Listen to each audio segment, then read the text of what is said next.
बंदी छोड़ सतगुरु रामपाल जी महाराज जी की जय हो। परमात्मा के सभी प्यारी आत्माओं को पवन दास जयपुर वाले का सत्साई। पुण्यात्माओं, दास आज पहली बार फेसबुक पर परमेश्वर की दया से लाइव आया है और आज हम सभी भाई बहन मिलकर एक ऐसे टॉपिक पे बात करेंगे जिसकी चर्चा वर्तमान समय में बहुत ही जरूरी है, क्योंकि परमेश्वर की संगत को जिस कदर अज्ञानता के ढेर में दबाया जा रहा है, पाखंड में घसीटा जा रहा है, परमेश्वर के बच्चों को उनकी मर्यादाएं खंडित करवाकर काल भगवान के खेमे में पहुंचाया जा रहा है, इन सब के ऊपर बात करना बहुत जरूरी है। वर्तमान में सतगुरुदेव जी को राजनीति में धकेल दिया गया है। एक परम संत जिसका राजनेता और राजनीति से 36 का आंकड़ा रहा है, उस परम संत को कांग्रेस के सपोर्ट में खड़ा करके कुछ नालायकों ने उन्हें पूरे विश्व में बदनाम करवा दिया है। बहुत सारे ऐसे पॉइंट हैं। संगत को भी इस कदर लूटा गया है पिछले 4 साल से, शायद किसी आतंकवादी ने भी किसी देश को नहीं लूटा होगा जितना इन लोगों ने संत रामपाल जी महाराज जी की संगत को लूटा है। तो आज परमेश्वर इसी पे चर्चा करवाएंगे। अभी दास खाली थोड़े समय के लिए ही फेसबुक पे आया है एक बार, क्योंकि दास अपना रोजी रोटी के लिए अपना दही बड़े का ठेला लगाता है। तो परमेश्वर दया करें, अभी दास थोड़ा बहुत काम कर रहा था। अभी दास अपनी गाड़ी मार्केट में लगाएगा और मार्केट में लगाने के बाद फिर परमेश्वर दोबारा से दास को फेसबुक पे लाइव लेके आएंगे। उसके बाद हम सभी भाई बहन चर्चा करेंगे और खूब चर्चा करेंगे। और दास का तो ये निवेदन है कि जिस भी भगत भाई की सतगुरुदेव जी के आचार विचार व्यवहार रहने करने कथनी को लेकर यदि कोई शंका है, यदि किसी के मन में भी, क्योंकि बहुत सारे भगत भाई वर्तमान में नाम दीक्षा ले रहे हैं। वर्तमान में सतलोक आश्रम मैनेजमेंट हरियाणा ने जो फर्जी नामदान केंद्र खोल रखे हैं, केवल धर्म को धंधा बनाने के लिए लोगों को लूटा जा रहा है। ज्योति पाठ के नाम पे लूटा जा रहा है, भक्ति के नाम पे लूटा जा रहा है, पाखंड करवाया जा रहा है उनसे गुरुदेव को बदनाम करवाने के लिए। तो इन सभी विषय पे हम लोग चर्चा करेंगे और काफी लंबी चर्चा होगी परमेश्वर की दया से। जिस भी भगत भाई की कोई भी शंका हो किसी भी प्रकार की, देखिए परमेश्वर ने कहा है कि सतगुरुदेव जी के बाद यदि आपस में एक दूसरे की कोई शंका समाधान कर सकता है तो केवल वो परमात्मा के बच्चे हैं।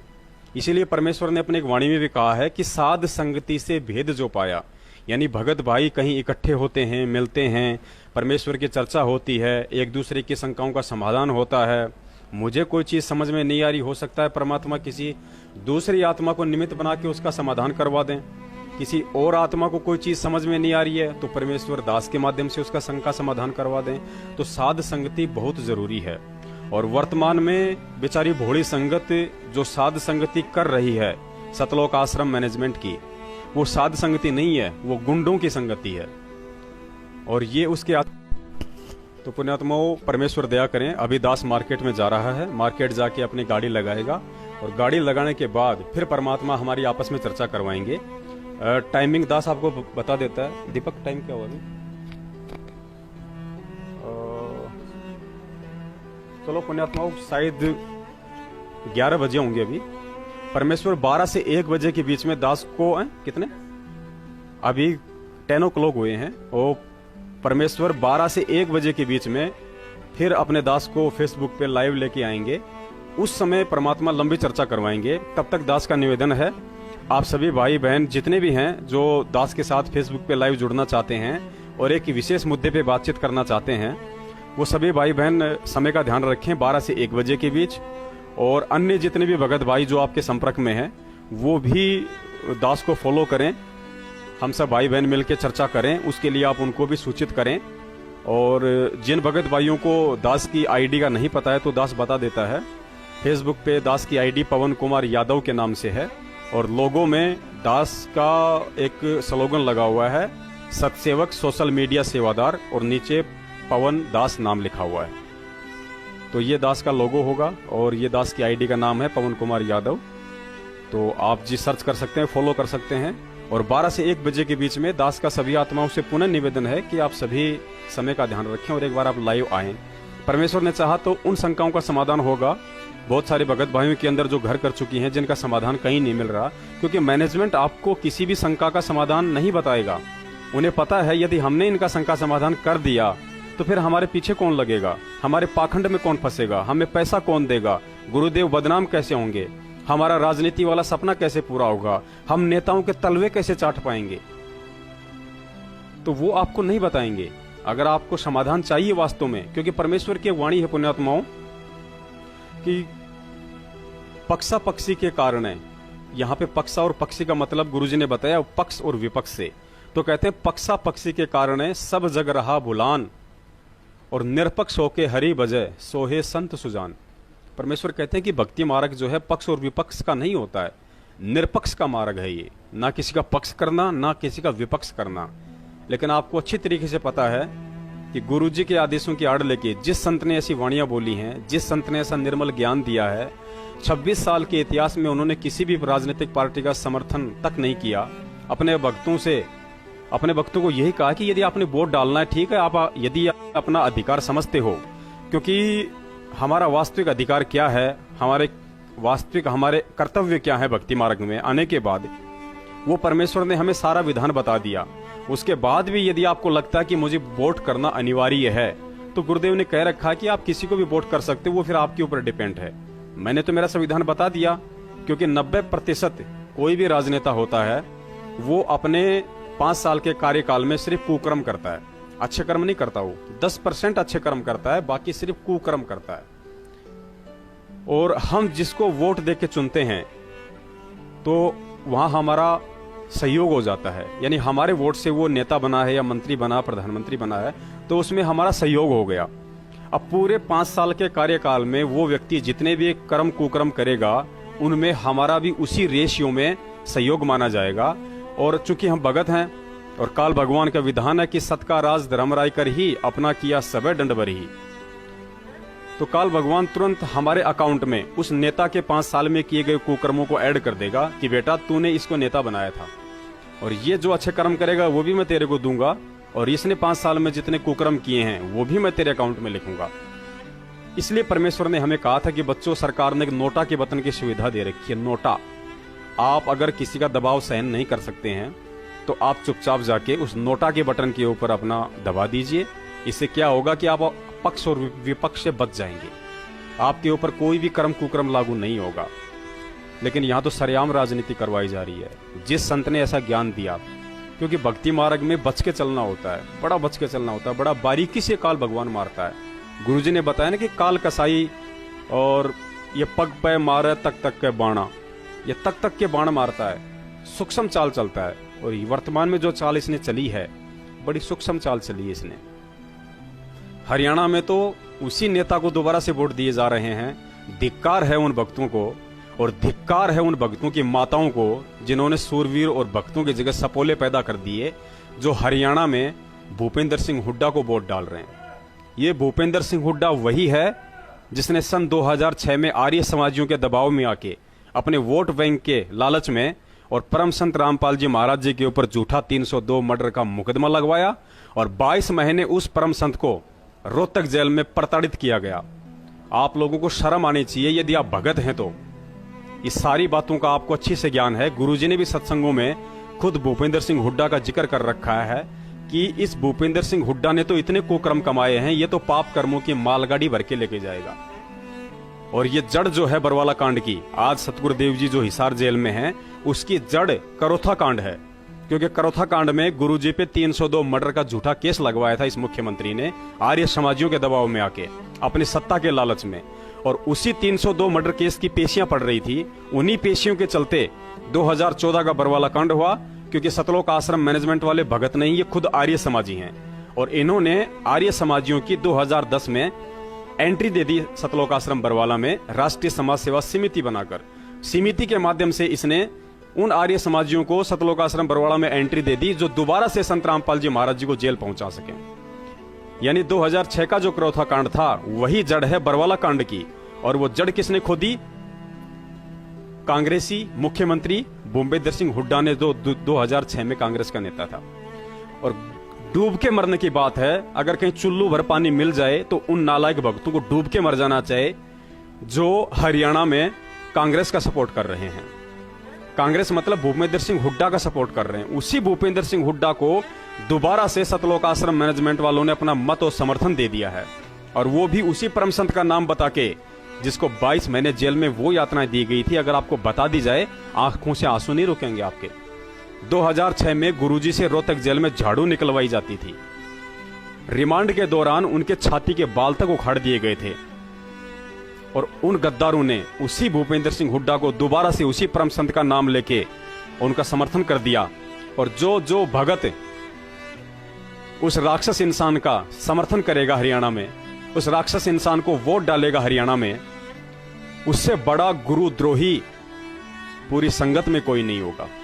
क्योंकि मैनेजमेंट ऑलरेडी गुरुद्रोही है।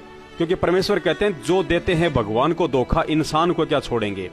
इस मैनेजमेंट ने तो खुद उस परमेश्वर को धोखा दिया है, आम मानव समझ के, एक सामान्य संत समझ के। लेकिन क्या हम भक्तों की भी बुद्धि घास चरने चली गई है? क्या हमने तत्व ज्ञान के बजाय आश्रम में गोबर खाया था, जो हम गुरुदेव के वचनों पे नहीं चल पा रहे कि गुरुदेव ने हमें क्या समझाया था, हमें क्या बताया था, हम नहीं समझ पा रहे। पुण्यात्माओं, इन लोगों ने गुरुजी का नाम लेके कांग्रेस को सपोर्ट करवाया कि गुरुजी का आदेश है बीजेपी को हराना है और कांग्रेस को जिताना है। पुण्यात्माओं, मैं पवनदास जयपुर वाला और मैं परम संत सतगुरु रामपाल जी महाराज जी का एक छोटा सा शिष्य हूं, और मैं उनका ज्ञान आधारी शिष्य हूं। उनके ज्ञान को समझ के जुड़ा हूं मैं उनसे। हो सकता है जुड़ते समय मुझे इतना ज्ञान नहीं था, लेकिन आज मुझ पे परमेश्वर ने खूब दया कर रखी है, छप्पर फाड़ दया कर रखी है। मैं इस पूरी संगत के सामने अपने भाइयों को नींद से जगाने के लिए मैं पूरी संगत के सामने ये वचन देता हूं। देखिए, मैं कोई मध्य प्रदेश का स्टेट कोऑर्डिनेटर विष्णु तेली नहीं हूं जो कोई बात कह के पलट जाऊंगा। मैं उस परम संत का बच्चा हूं जिसके मुख से कोई शब्द निकल गया तो वो पूरा होगा परमेश्वर की दया से। अभी विष्णु तेली ने 7-8 महीने पहले पूरी संगत के सामने, मीडिया के सामने वचन दिया था, सौगंध खाई थी कि अगर 6 महीने में संत रामपाल जी महाराज जेल से बाहर नहीं आए जाएंगे तो मैं विष्णु अपनी गर्दन कटवा लूंगा। पुण्यात्मा, उसके 8 महीने हो चुके हैं। भगत उसको फोन कर करके थक चुके हैं कि भाई साहब अपने वचन को याद करो। परमात्मा कहते हैं, ये तो रामचंद्र जी भी कहा करते थे कि रघुकुल रीत सदा चली आई और प्राण जाए पर वचन न जाई। ये तो बड़े गए गुजरे हैं रामचंद्र जी वालों से भी, और कहते हैं संत रामपाल जी महाराज के भगत। उस नालायक ने अभी तक तो कुछ किया नहीं है। लेकिन आज सर्व संगत के सामने परमेश्वर के चरणों की सौगंध खाकर मैं पवनदास जयपुर वाला पूरी संगत के सामने ये वचन देता हूं, अपने सतगुरुदेव जी को साक्षी मान के, उनके वचनों पे विश्वास करके, उनके आचार विचार, रहनी करनी कथनी, इन सब पे विश्वास करके, क्योंकि मैं कबीर जी का भगत हूं। और कबीर जी का भगत अगर बोलेगा तो उस बात को पूरा करेगा। और मेरे परमेश्वर साक्षात कबीर साहिब हैं। संत रामपाल जी महाराज जी मेरे लिए साक्षात कबीर साहिब हैं, और मैं उनके विधान से परिचित हूं, उन्हीं के आशीर्वाद से। और मैं आज पूरी संगत के सामने, बल्कि इस वीडियो को तो पूरा देश विदेश देख रहा है, पूरा विश्व देख रहा है, मैं उन सब के सामने वचन देता हूं, अगर मेरे परम पूज्य सतगुरुदेव जगत गुरु तत्वदर्शी परम संत सतगुरु रामपाल जी महाराज जी ने अगर इस सतलोक आश्रम मैनेजमेंट को या किसी को भी अगर बीजेपी को हराने के लिए और कांग्रेस को जिताने के लिए यदि उसका समर्थन और उसको मत देने के लिए आदेश दिया है, कोई भी व्यक्ति यदि इस बात को साबित कर दे, चाहे संत रामपाल जी महाराज जी का जेल से वीडियो ले आए, किसी मीडिया पर्सन को भेज दे, वो वहां से उनकी रिकॉर्डिंग कर लाए, जो भी तरीका, यदि कोई भी संत रामपाल जी महाराज जी के मुख से लाइव साक्षात, ऑडियो पे हम लोग विश्वास नहीं करते, लेटर पे हम लोग विश्वास नहीं करते, साक्षात पे हम लोग विश्वास करते हैं। यदि संत रामपाल जी महाराज जी ने साक्षात अपने मुख कमल से बोल दिया, भले चाहे आज ही आप उनका वीडियो लाके दे दीजिए मुझे हिसार जेल से, यदि संत रामपाल जी महाराज ने यह बात बोल दी कि इस पूरे मैनेजमेंट को और संगत को, बीजेपी को हराने के लिए कांग्रेस को मैंने ही वोट डालने के लिए और उनका समर्थन करने के लिए कहा था, मेरा ही आदेश है। पुण्यात्माओं, ये पवनदास जयपुर वाला उस विष्णु तेली का तो पता नहीं, उसी दिन किसी से नहीं पूछेगा और परमेश्वर के चरणों में अपनी गर्दन काट के रख देगा। मुझे इतना विश्वास है, मैं वचन देता हूं इस बात का, मैं वचन देता हूं पूरी संगत के सामने, अपने परमेश्वर के चरणों में सर झुका के, नतमस्तक होके, दंडोत करके उनको क्योंकि मुझे उन पे विश्वास है, मुझे उनके वचनों पे विश्वास है। मैं वचन देता हूं, मैं अपना शीश कटवा दूंगा अगर कोई भी व्यक्ति इस लाखों की संगत में से और संत रामपाल जी महाराज जी का हिसार जेल से मुझे ये वीडियो ला के दे, पूरी संगत में डाल दे और गुरुजी कह दे कि ये कांग्रेस को हराने का और बीजेपी को जिताने का मेरा ही आदेश था, ये दास अपना शीश काट के रख देगा। ये वचन देता है ये दास मैनेजमेंट के विष्णु तेली की तरह या संत रामपाल जी महाराज जी के गद्दार भगोड़े भाई महेंद्र की तरह झूठ नहीं बोलेगा। जो बोल दिया परमेश्वर ने बुलवाया है और परमेश्वर ही अपने वचन को सफल बनवाएंगे। अगर कोई ऐसा है तो दाल ला के वीडियो दे, अगर नहीं ला के दे सकता है तो इस लाखों की अंधी संगत से दास की प्रार्थना है, मानव जीवन को बर्बाद मत करो। अरे गुरुजी के साक्षात वचनों को मानो, ये काल भगवान का लोक है, वो ठगेगा, हर तरीके से ठगेगा। वो चद्दर ओढ़ के नहीं सोएगा। परमेश्वर से उसी ने वचन लिया था कि परमात्मा चौथे युग में आप जितने मर्जी जीव ले जाना, मैं नहीं रोकूंगा। तो पुण्यात्माओं, जिसके घर में परमेश्वर आ चुका है और काल भगवान कोई आलू टमाटर, कोई ये क्या बोलते हैं तरह तरह की जो सब्जी आती हैं, दाल मखानी हैं, ये तो खाता नहीं है। वो क्या खाता है? आप और हमारे सूक्ष्म शरीर की वासना को खाता है। तो हमें कैसे इतनी आसानी से यहां से जाने देगा? साक्षात वो आता नहीं, क्या करता है? पासे चलता है, शतरंज की गोटियां फेंकता है। और ये शतरंज की गोटियां उसने फेंकी हैं कांग्रेस का मुद्दा बना के। मैनेजमेंट वाले तो काल एजेंट हैं, इन काल एजेंटों के माध्यम से उसने अपनी गोटियां फेंकी हैं कि इन भक्तों को भ्रमित करो, इनको मर्यादाओं से दूर करो। क्योंकि जो व्यक्ति अपने सतगुरु के वचन से हटके और एक 2 कौड़ी के जीव के वचनों पे विश्वास करके यदि वैसा आचरण करता है तो ऑटोमेटिक वो परमात्मा की लाइन से कट जाता है, परमात्मा के विधान से दूर हो जाता है, मर्यादाओं से दूर हो जाता है और वो काल भगवान के पाले में चला जाता है। और काल भगवान यही चाहता है कि ये जीव एक बार इस परमेश्वर के चरणों से दूर होकर और एक बार ये मेरे पाले में आ जाए, फिर मैं इसको गधा बना के छोड़ दूंगा, जीवित ही नर देह में ही इसको गधा बना के छोड़ दूंगा। क्योंकि जो परमेश्वर का इतना ज्ञान सुन के, उनके विधान से इतना परिचित होके और जो उनके विपरीत करने कर लग जाए, वो क्या है? वो गधा है। और परमेश्वर ने भी कहा है कि भक्ति बिना नर खर एक है। नर माने इंसान, खर माने गधा, और भक्ति यानी ज्ञान। तो परमेश्वर कहते हैं कि भक्ति बिना नर खर एक है, जिन हरि पद नहीं जाना और पूर्ण भ्रम की परख नहीं, ये पूज मरे पाषाणा। इन भक्तों ने बिना ज्ञान के अपने आप को मानव दया प्राप्त करके भी गधा बना लिया। इनको पूर्ण भ्रम की परख नहीं, अर्थात उस पूर्ण परमेश्वर सतगुरु रामपाल जी महाराज जी के अनमोल तत्व ज्ञान की परख नहीं, और पूज मरे पाषाणा, ये राजनीति, ये राजनेता, ये पत्थर रूपी लोगों को पूज मरे, इनके पीछे वोट और समर्थन देके डूब मरे। भक्तों, जीने का कोई अधिकार नहीं है तुम्हें। इतना अनमोल ज्ञान दिया उस परमात्मा ने, परख तो करेगा, वो तो ठोक के लेगा। परमात्मा कहते हैं ना, वाणी है परमेश्वर की कि गरीब कच्चा हीरा करच हो, नहीं सहे घनभार, ऐसा यह मन हो रहा लेखा ले करतार। आश्रम में बुला बुला के जो खीर खिलाई थी, 18-18 घंटे जाग के परमेश्वर ने जो सत्संग किए थे, हमारे लिए दिन रात इतनी सुविधाएं उपलब्ध करवाई उस मालिक ने। 22 महीने 2006 में जेल जाके छाती के बाल उखड़वाए, जेल में झाड़ू निकाली, लोगों की गालियां सही, डंडे सहे। आज हिसार जेल के अंदर उस परमेश्वर के साथ में उन गुंडों को रखा जाता है जो बीड़ी सिगरेट पी के धुआं उनके मुंह पे मारते हैं। आज सत्यनारायण रामपाल जी महाराज जी को जेल में कोई सुविधा नहीं दी जा रही है। उनके कमर में दर्द है, उनके दांतों में समस्या है, डॉक्टर उपलब्ध नहीं करवाया जा रहा। उनको ऐसी कोठड़ी में रखा जाता है जो गंदी है, बाथरूम भी उसी में बना हुआ है, बाथरूम का गेट भी नहीं है, बदबू मारता है, पानी की अलग से उनके पास व्यवस्था नहीं है, उसी में अपना हाथ धोते हैं। कोई पंखे की सुविधा भी नहीं है उनको जेल में। और हम नालायक क्या कर रहे हैं बाहर? वो किसके लिए कष्ट उठा रहा है? आप और हम जैसे दुष्टों के लिए, नीचों के लिए, पापियों के लिए, गधों के लिए कष्ट उठा रहा है। परीक्षा लेगा और ठोक बजा कर लेगा, एक बार नहीं 1000 बार लेगा। जिसने परीक्षा देनी है तो दो, नहीं तो परमेश्वर कहते हैं कि कबीर का घर सिकर में, तेरी गर्ज पड़े तो आ। परमेश्वर की वाणी है कि मालिक ने अपनी वाणी में कहा है कि वाणी परमात्मा की ध्यान नहीं आ रही परमेश्वर की, कि कबीर का घर शिखर में तेरी गरज पड़े तो आए, ऐसी परमेश्वर की वाणी है। यानी परमेश्वर उसमें कहना चाहते हैं कि अगर तेरी गरज हो कि मुझे तेरी जरूरत नहीं है, तू कहीं ये सोचे कि वो परमात्मा यहां आके हमें सतलोक ले जाने के लिए कष्ट उठा रहा है, कहीं सतलोक में उसकी किसी फैक्ट्री की लेबर ने हड़ताल तो नहीं कर दी, जो मैं जाऊंगा तो ही हड़ताल टूटेगी और उसका काम चलेगा। उसको तेरी जरूरत नहीं है बंदे। तो परमेश्वर कहते हैं कि मुझे तेरी जरूरत नहीं है, तुझे मेरी जरूरत है। और तेरा कोई अच्छा सौभाग्य है जो परमेश्वर ने आके तुझे चेताया, अपनी शरण में लिया। वरना देख ये गधे, कुत्ते, सुअर, कीड़े, चींटी, सूक्ष्म जीव, इनका देख क्या हाल है इनका। और तुझे परमात्मा ने गधे से मानव जीवन दिया, मानव जीवन देके तुझे अपनी शरण में लिया, अनमोल तत्व ज्ञान दिया, और तू उल्टा वही गधे कर्म करता है। पुण्यात्माओं, जानवरों को भी समझ है, जानवरों को भी समझ है। परमेश्वर ने हाथी के विषय में बताया कि हाथी को अपना अगला जन्म दिखाई देता है। हाथी देखा होगा आपने, गुरुजी ने बताया कि वो कभी खड़ा खड़ा गर्दन को ऐसे करता है धीरे धीरे। तो सतगुरुदेव जी ने बताया कि वो क्या करता है, क्या सोचता है, उसको अपना अगला जन्म दिखाई देता है कि मैं कुत्ता बनूंगा या सुअर बनूंगा या इंसान बनूंगा।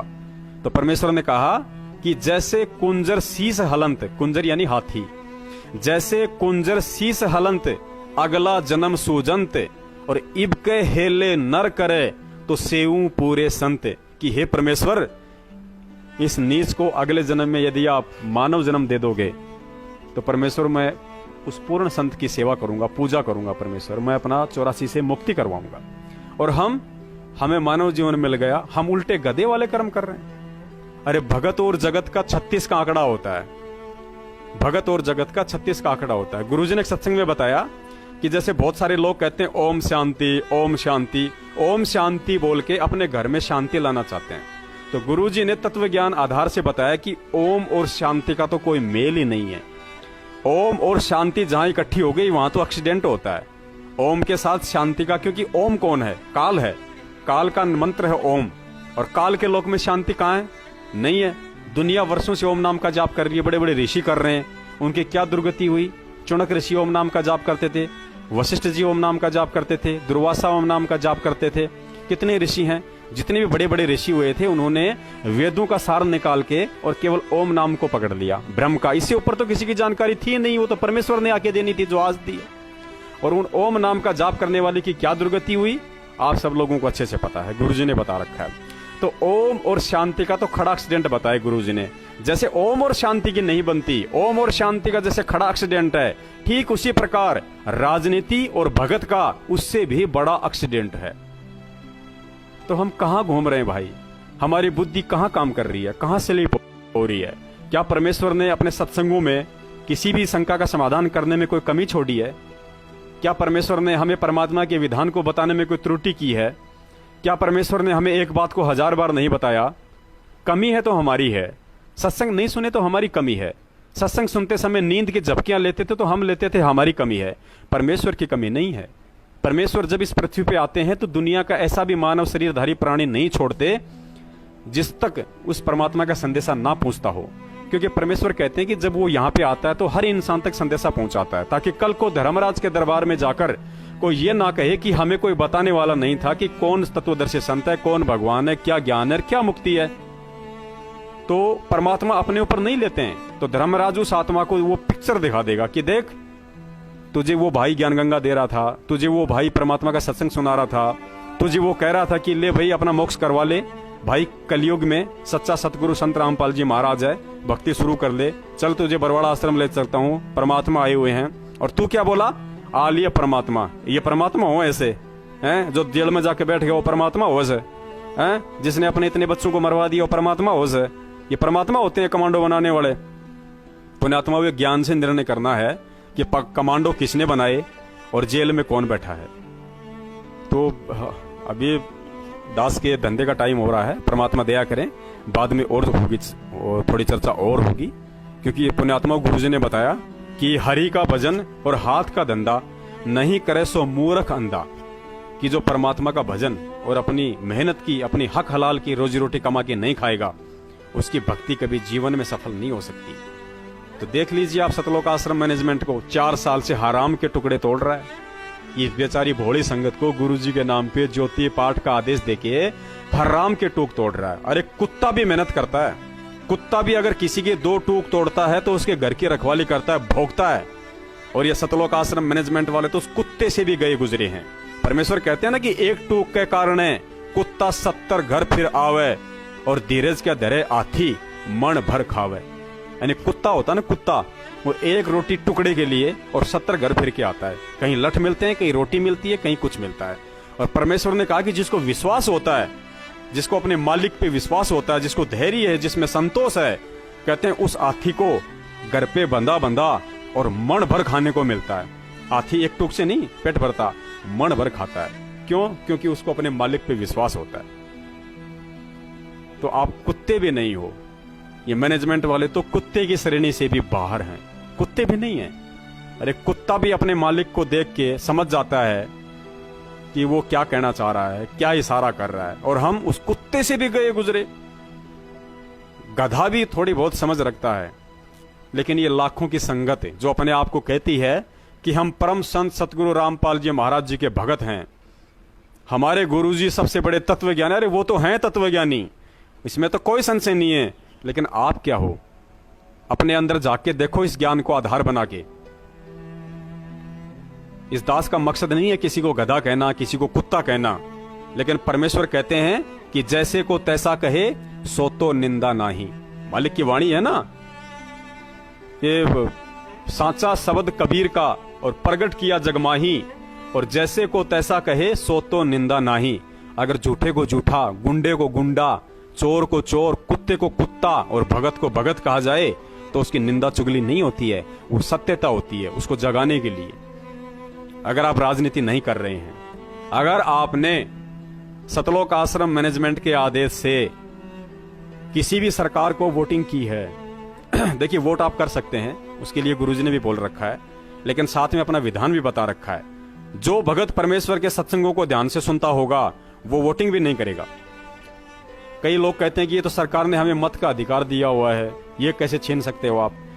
अरे जिस सरकार ने मत का अधिकार दिया है, उसी सरकार ने एक नोटा का अधिकार भी दिया है। देखो सरकार अपने हिसाब से प्लानिंग करती है, सरकार की अपनी नीतियां होती हैं, उसको तत्व ज्ञान नहीं होता है, परमेश्वर का विधान उसको मालूम नहीं है, इसलिए वो कभी भी संविधान में हेरफेर कर देती है, कभी भी संविधान की किसी भी धारा को, किसी भी अनुच्छेद को तोड़ मरोड़ के और देश काल और परिस्थिति के अनुसार उसको चेंज कर देती है। लेकिन परमेश्वर का जो विधान है वो एक ही होता है और एक ही रहता है, उसमें कभी फेरबदल नहीं होता है। सरकार ने सबसे पहले हमें मत का अधिकार दिया कि ये हमारा अधिकार है, इसको कोई छीन नहीं सकता, और फिर उसी सरकार ने एक नोटा के बटन का अधिकार देके उस मत के अधिकार को छीन लिया। दोगली बात हो गई ना, पहले तो अधिकार दे दिया और फिर नोटा के बटन की ओर सुविधा दे दी कि आप चाहो तो किसी भी पार्टी को वोट मत करो। तो ये दोगलापन होता है। क्यों? क्योंकि इन लोगों को परमात्मा के विधान का पता नहीं, और भक्तों को तो इतनी दुर्गति कर रखी है इस काल भगवान ने। एक दिल्ली के बहुत मशहूर बताते हैं, एपी सिंह वकील, लेकिन दास उनके विचारों से परिचित है। दास ये कहेगा, अब दास क्या कहे उसके विषय में? दास ये कहेगा उसके विषय में कि 5वीं क्लास के बच्चे से भी कम स्तर की बुद्धि है उस व्यक्ति की जो अपने आप को सुप्रीम कोर्ट का सुप्रीम एडवोकेट कहता है। एपी सिंह वकील, 5वीं क्लास के बच्चे से भी कम स्तर की बुद्धि है उस इंसान की। इस दास ने उसको चैलेंज कर रखा है। इस पवन दास जयपुर वाले ने सुप्रीम कोर्ट के वकील एपी सिंह जो दिल्ली वाला है, जो बड़े बड़े महारथियों के, बड़े बड़े नेताओं के केस लड़ता है, दास ने उसको सरेआम चैलेंज कर रखा है परमेश्वर के ज्ञान आधार से बरवाला कांड के ऊपर। यदि आप साबित कर दो कि बरवाला कांड में संत रामपाल जी महाराज जी का कोई दोष है, क्योंकि ये जो एपी सिंह वकील है ये संत रामपाल जी महाराज का वकील नहीं है, केवल दिखावे में उनका वकील है। असल में ये संत रामपाल जी महाराज जी के गद्दार भाई महेंद्र का वकील है, और ये महेंद्र और उसके राष्ट्रीय समाज सेवा समिति और उसके पदाधिकारियों का बचाव कर रहा है। क्योंकि हमारे सतगुरुदेव जी ने तो अपने वीडियो में लाइव कहा है, बरवाला कांड के बाद जब वे जेल गए तो उन्होंने लाइव बोला है कि राष्ट्रीय समाज सेवा समिति मेरी नहीं है, और जो कमांडो बनाए वो मैंने नहीं बनाए, वो समिति वालों ने बनाए हैं। मुझे तो उनके जो 5-6 भगत मरे हैं उनके मरने का भी बड़ा अफसोस है, और मुझे भी आश्रम में रोक के रखा हुआ था। तो पुण्यात्माओं, अब विचार करो कि राष्ट्रीय समाज सेवा समिति गुरुजी की नहीं है, वो सतवादी परमात्मा है। वो झूठ नहीं बोलता, उसकी हर काम के पीछे सत लगता है। सत साहेब, सतवादी परमात्मा, सच्चा सतगुरु, सतलोक, हर चीज के पीछे सत है, वो झूठ नहीं बोलता। और उसने अपने मुख कमल से बोल दिया कि राष्ट्रीय समाज सेवा समिति मेरी नहीं है, तो मतलब नहीं है। और मैनेजमेंट वाले क्या कहते हैं कि राष्ट्रीय समाज सेवा समिति संत रामपाल जी महाराज जी ने ही बनाई है। अरे गद्दारो, जब तुम्हारे गुरु ने बोल दिया कि समिति मेरी नहीं है, तो शिष्य का क्या फर्ज होता है? गुरु की हाँ में हाँ मिलाना। और गद्दारों, तुम तो उसकी विपरीत भोंक रहे हो, परमात्मा की विपरीत भोंक रहे हो कि समिति गुरुदेव की है। गुरुदेव यानी तुमने गुरुदेव को झूठा साबित कर दिया। गुरुजी कह रहे हैं समिति मेरी नहीं है, और तुम कह रहे हो कि समिति गुरुजी की है। उसी समिति ने जगह जगह फर्जी नामदान केंद्र खोल दिए देश विदेश में। उसी समिति ने भक्तों को ज्योति पाठ और दान के नाम पे लूटने का धंधा शुरू कर दिया। उसी समिति ने राजनीति शुरू कर दी। उसी समिति ने भक्तों का खून निकलवा कर उसे बेचना शुरू कर दिया। और उसी समिति के पीछे लाखों की अंधी गूंगी बहरी संगत पागल मूर्ख होके और राजनेताओं का लैट्रिन खाने के लिए चली गई। शर्म करो, धिक्कार है, धिक्कार। जब 650 साल पहले परीक्षा हुई थी ना, तो परमेश्वर ने हाथी पे बैठ के गंगा जल की बोतल को अपने हाथ में लिया और अपनी बेटी को हाथी पे बैठा लिया। अब इतना ज्ञान देने के बाद हमें इतना तो समझ में आ ही जाना चाहिए था, लेकिन नहीं आया। हमने उस गंगा जल की बोतल में क्या देखा? शराब। और उस हाथी पे बैठी हुई उनकी बेटी को क्या देखा? वेश्या, गणिका। उस समय हमें समझ में नहीं आई थी वो बातें, लेकिन आज हम उस घटना को अच्छे से समझ रहे हैं कि भाई हमने वो गलती कैसे कर दी। तो ऐसे ही पुण्यात्मा वर्तमान में ये परीक्षा चल रही है। आज ये ना समझना कि परमात्मा दोबारा से किसी व्यक्ति से हाथी मंगवा के और बरवाड़ा में चक्कर लगाएंगे। वो समय कुछ और था देश काल परिस्थिति के अनुसार। आज वर्तमान में जो समय चल रहा है उसके अकॉर्डिंग ही परमेश्वर परीक्षा लेते हैं। तो आज बरवाला कांड के बाद तुम्हारी जो परीक्षा हो रही है वो देख लो क्या हो रही है। इस मैनेजमेंट को आधार बनाया काल ने और तुमसे ऐसे ऐसे कुकर्म करवा रहा है, ऐसे ऐसे कुकर्म करवा रहा है। जिसने कर दिए उसका भक्ति से तुरंत कनेक्शन आउट है, तुरंत कनेक्शन आउट है उसका भक्ति से। सर्वप्रथम इन लोगों ने जमीन के नाम पे पैसा हड़पा। इन्होंने गुरुजी के जेल जाते ही आदेश निकाला कि गुरुजी ने 60 एकड़ जमीन बरवाला आश्रम के नजदीक ली थी 35 करोड़ रुपए में। उसका 5 करोड़ रुपया गुरुजी ने वहीं दे दिया था एग्रीमेंट का समय, और बाकी 30 करोड़ रुपया उसका बाकी है। और गुरुजी का आदेश आया है कि हमें वो जमीन लेनी है और भक्तों को बोलो कि दान करे बढ़ चढ़कर, और वो 30 करोड़ रुपया देके उस जमीन को अपने नाम करवाओ। ये आदेश बता के इन गद्दारों ने और पूरी संगत को इस कदर लूटा। ये दास भी उस समय मूर्ख था, इन लोगों के बहकाव में आया। 3-4 लाख रुपए भक्तों से इकट्ठा करके इन गद्दारों की झोली में डाला। आज दास सर पछता रहा है अपनी उस करने के ऊपर। लेकिन परमेश्वर कहते हैं कि बेटा धोखे में अगर कुछ हो जाए तो उसका दोष तुझे नहीं है। आज तेरी बुद्धि में अगर बात आ गई है, तूने उन गद्दारों का, उन गुंडों का तूने साथ छोड़ दिया, उनको दान धर्म देना बंद कर दिया, तो तेरी गलती नहीं है। परमेश्वर तेरे सारे कर्म, सारे कुकर्म माफ करेंगे, लेकिन आगे संभल के चल। तो इन गद्दारों ने उस समय इतनी लूट मचाई संगत के साथ में। पहली बात तो इन नालायकों को पैसे की जरूरत क्या थी। और पहले तो आप ये बताइए कि जब सतगुरुदेव जी जेल में चले गए तो उनको जमीन क्या चाटनी थी गुरु जी को? और परमेश्वर ने कब आदेश दिया अपने बच्चों को कि हमें जमीन लेनी है?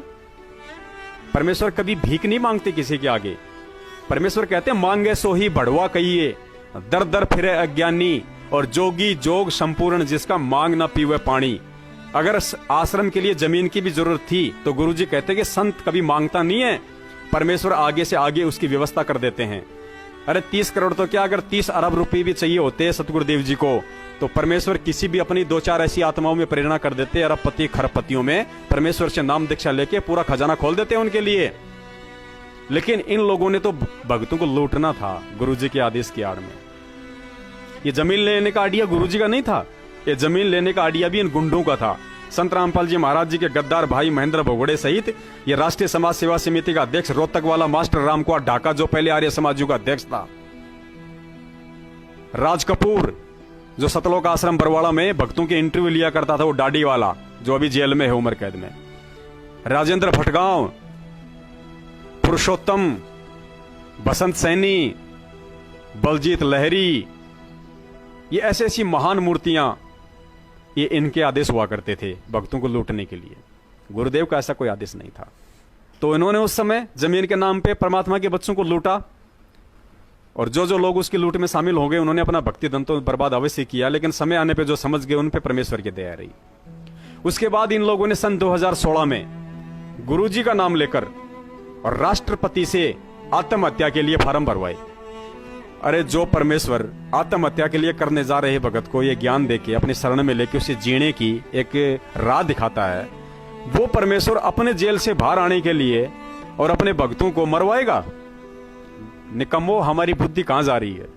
यह भी मैनेजमेंट का आदेश था, काल प्रेरणा से। काल चाहता था कि 100-200 मर जाएं यदि संत रामपाल जी महाराज के नाम पे, क्योंकि भगत तो बेचारा श्रद्धालु होता है। मैं भक्तों की कमी नहीं मानता, यहाँ पे भगत बेचारे भोले होते हैं। गुरुजी ने बताया कि ये जितने भी नकली लोग थे, संत, महंत, पंडित, आचार्य, शंकराचार्य, महंत, जो नकली गुरुओं की गद्दियों पे बैठे हुए हैं, इन्होंने यही तो किया है। इन्होंने भगत समाज के भोलेपन, अज्ञानता, उनकी श्रद्धा, उनके भावों का नाजायज फायदा उठाया है, और यही आज ये सतलोक आश्रम मैनेजमेंट कर रहा है। इन्होंने परमेश्वर के बच्चों का नाजायज फायदा उठाया, आज भी उठा रहे हैं। तो काल चाहता था कि 100-200 अगर मर जाएं तो वो आरोप किसके ऊपर आएगा? वो संत रामपाल जी महाराज जी के ऊपर आएगा, और एक नया मुकदमा उनके ऊपर हत्याओं का लग जाए। जैसे बरवाड़ा आश्रम में संत रामपाल जी महाराज जी तो इसार तारीख पे जाना चाहते थे, चंडीगढ़ हाई कोर्ट में अपनी तारीख पे जाना चाहते थे। वो उन्होंने मना नहीं किया, ना अभी आज तक कभी उन्होंने किया। अगर बाधक बने हुए थे तो ये मैनेजमेंट के गुंडे बने हुए थे। उन्होंने तो बाद में भी स्वीकार किया है कोर्ट में कि साहब मैं तो बीमार जरूर था, लेकिन बीमार होने की हालत में भी मैं कोर्ट के सम्मान में अपनी पेशी पे आना चाहता था, लेकिन मुझे जबरन मैनेजमेंट वालों ने नहीं आने दिया। ये गुरुजी के बयान है कोर्ट में, और इसीलिए हम इस मैनेजमेंट पे दबाव डालते हैं कि अगर तुम सच्चे हो तो गुरुजी के बयानों की फोटोकॉपी संगत में सार्वजनिक क्यों नहीं कर रहे? अरे हमारा पिता संत रामपाल जी महाराज, उनके ऊपर मुकदमा लगा हुआ है, और हम अपने पिताजी के बयानों की कॉपी लेने के अधिकारी नहीं है। मैनेजमेंट वाले हमें अपने पिताजी के बयानों की कॉपी तक नहीं दे रहे, 4 साल हो गई। तो हमसे बड़ा मूर्ख और कौन होगा जो फिर भी अंधे होके इनके तलवे चाट रहे हैं? और इनसे बड़ा डरपोक कौन होगा?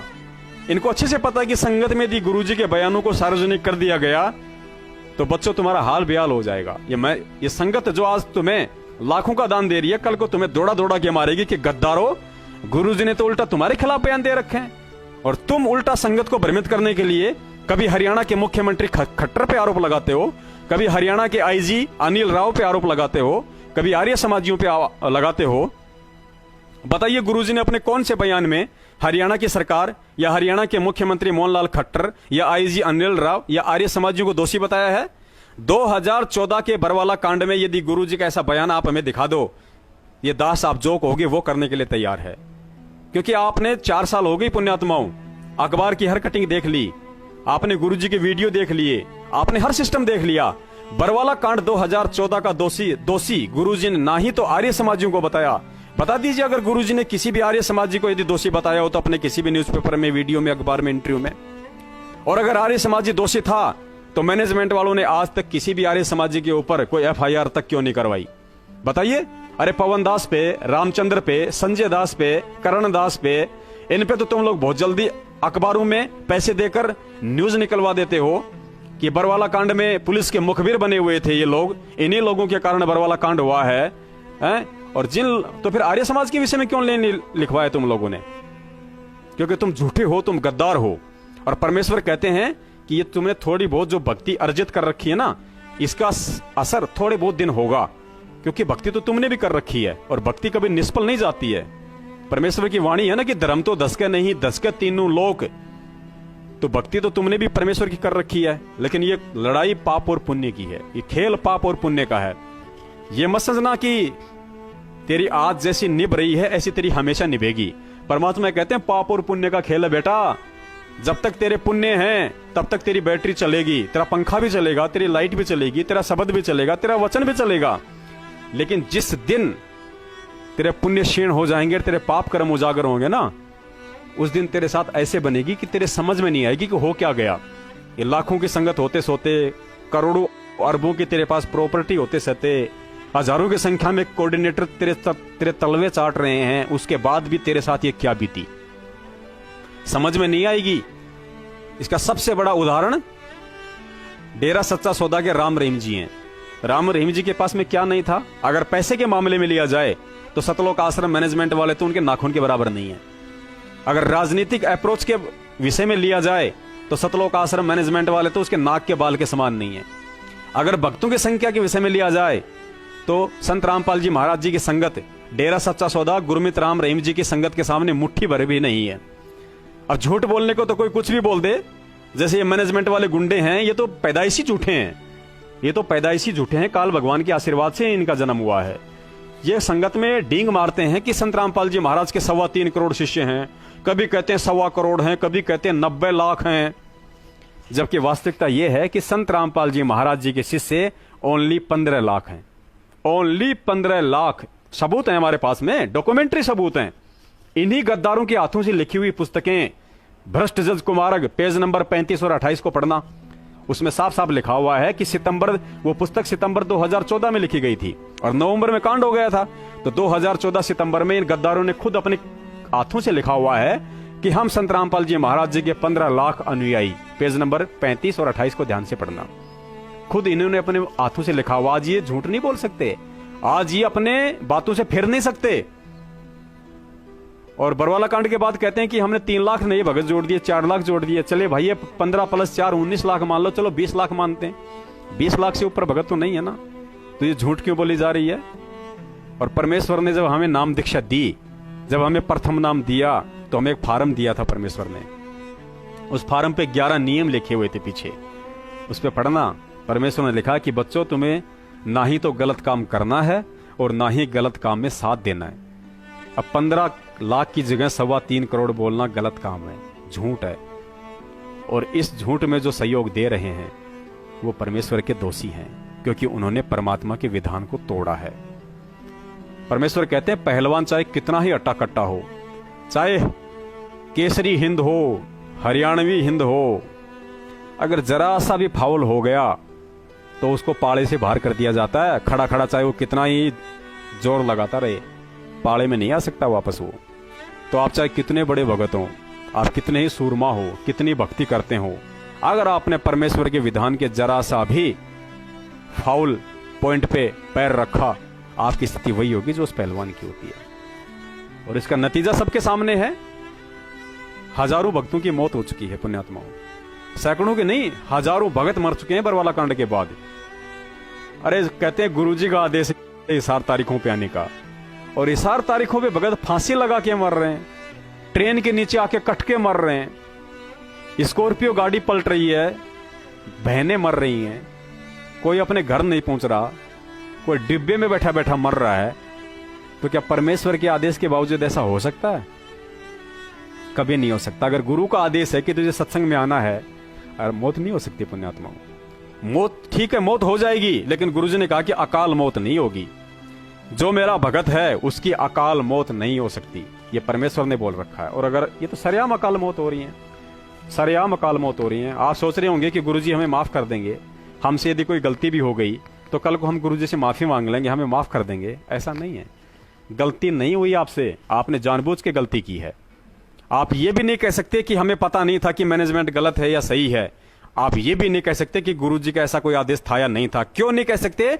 क्योंकि परमेश्वर ने जेल जाने से पहले आपको अपना संविधान बताया, आपको पूरा ज्ञान दिया, आपको तत्व ज्ञान में 26 साल से उस परम संत ने गर्क किया, गर्क। और यह तत्व ज्ञान लेने के बाद भी अगर आप ये कहोगे कि गुरुजी के आदेश थे या नहीं थे हमें नहीं पता है, तो इसका मतलब आपने सत्संग नहीं सुने, और सत्संग नहीं सुने तो ये गलती परमात्मा की नहीं, ये गलती आपकी है। इसके लिए आप दोषी हैं। आप ये नहीं कह सकते कि हमें किसी ने बताया नहीं। अरे कोई बताए या ना बताए, लेकिन परमेश्वर ने अपने सत्संगों के माध्यम से आपको सब कुछ बता रखा है। फिर भी गलती करोगे तो गलती आपकी है। उसके बाद इन लोगों ने तीसरे पॉइंट पे क्या किया? हरियाणा के जाट आंदोलन को समर्थन दिलवाया। हरियाणा का जाट आंदोलन, बड़े शर्म की बात है। ये बातें बोलते हुए दास को बड़ी शर्म महसूस हो रही है, क्योंकि हो सकता है इस वीडियो को जगत वाले भाई भी देख रहे हैं, जो परमेश्वर के ज्ञान को देख रहे हैं, समझ रहे हैं। हो सकता है वो लोग भी इस चीज को जान रहे हैं, पहचान रहे हैं। तो दास उनसे माफी चाहेगा कि आप जी परमेश्वर का ज्ञान सुनते रहिए। ज्ञान सत्य है, सतगुरु सत्य है, भगवान सत्य है, भक्ति सत्य है, उसका विधान सत्य है। अगर कोई गलत है तो संत रामपाल जी महाराज जी के फॉलोवर्स गलत हैं, संत रामपाल जी महाराज गलत नहीं है। यह आप लोगों ने ज्ञान से अच्छे से समझ रखा है। इन लोगों ने हरियाणा के जाट आंदोलन को और गुरुजी का आदेश बताकर भक्तों से समर्थन करवा दिया। पुण्यात्माओं, ये जाटों का आंदोलन कोई सतगुरुदेव जी के जेल जाने के बाद पहली बार नहीं हुआ था। 2012 में भी, शायद 12 या 13 में, दास को ध्यान आ रहा है, 10 महीने के लिए, जिस समय पूरी संपत्ति को फूंक डाला था हरियाणा में। 2013 की बात है ये। 2013 में हरियाणा में जाट आंदोलन हुआ था। उस समय तो गुरुजी जेल में नहीं थे, आश्रम में थे। तो परमेश्वर ने उस समय क्यों नहीं किया समर्थन किसी का? क्यों अपने किसी बच्चे को आदेश नहीं दिया? क्योंकि ये उनका विधान नहीं है। अगर संत ऐसा करेगा तो परमेश्वर का विधान टूटता है, उनके रहने करने में डिफरेंट हो जाता है, वो संत की पदवी से हट जाते हैं परमेश्वर की नजरों में।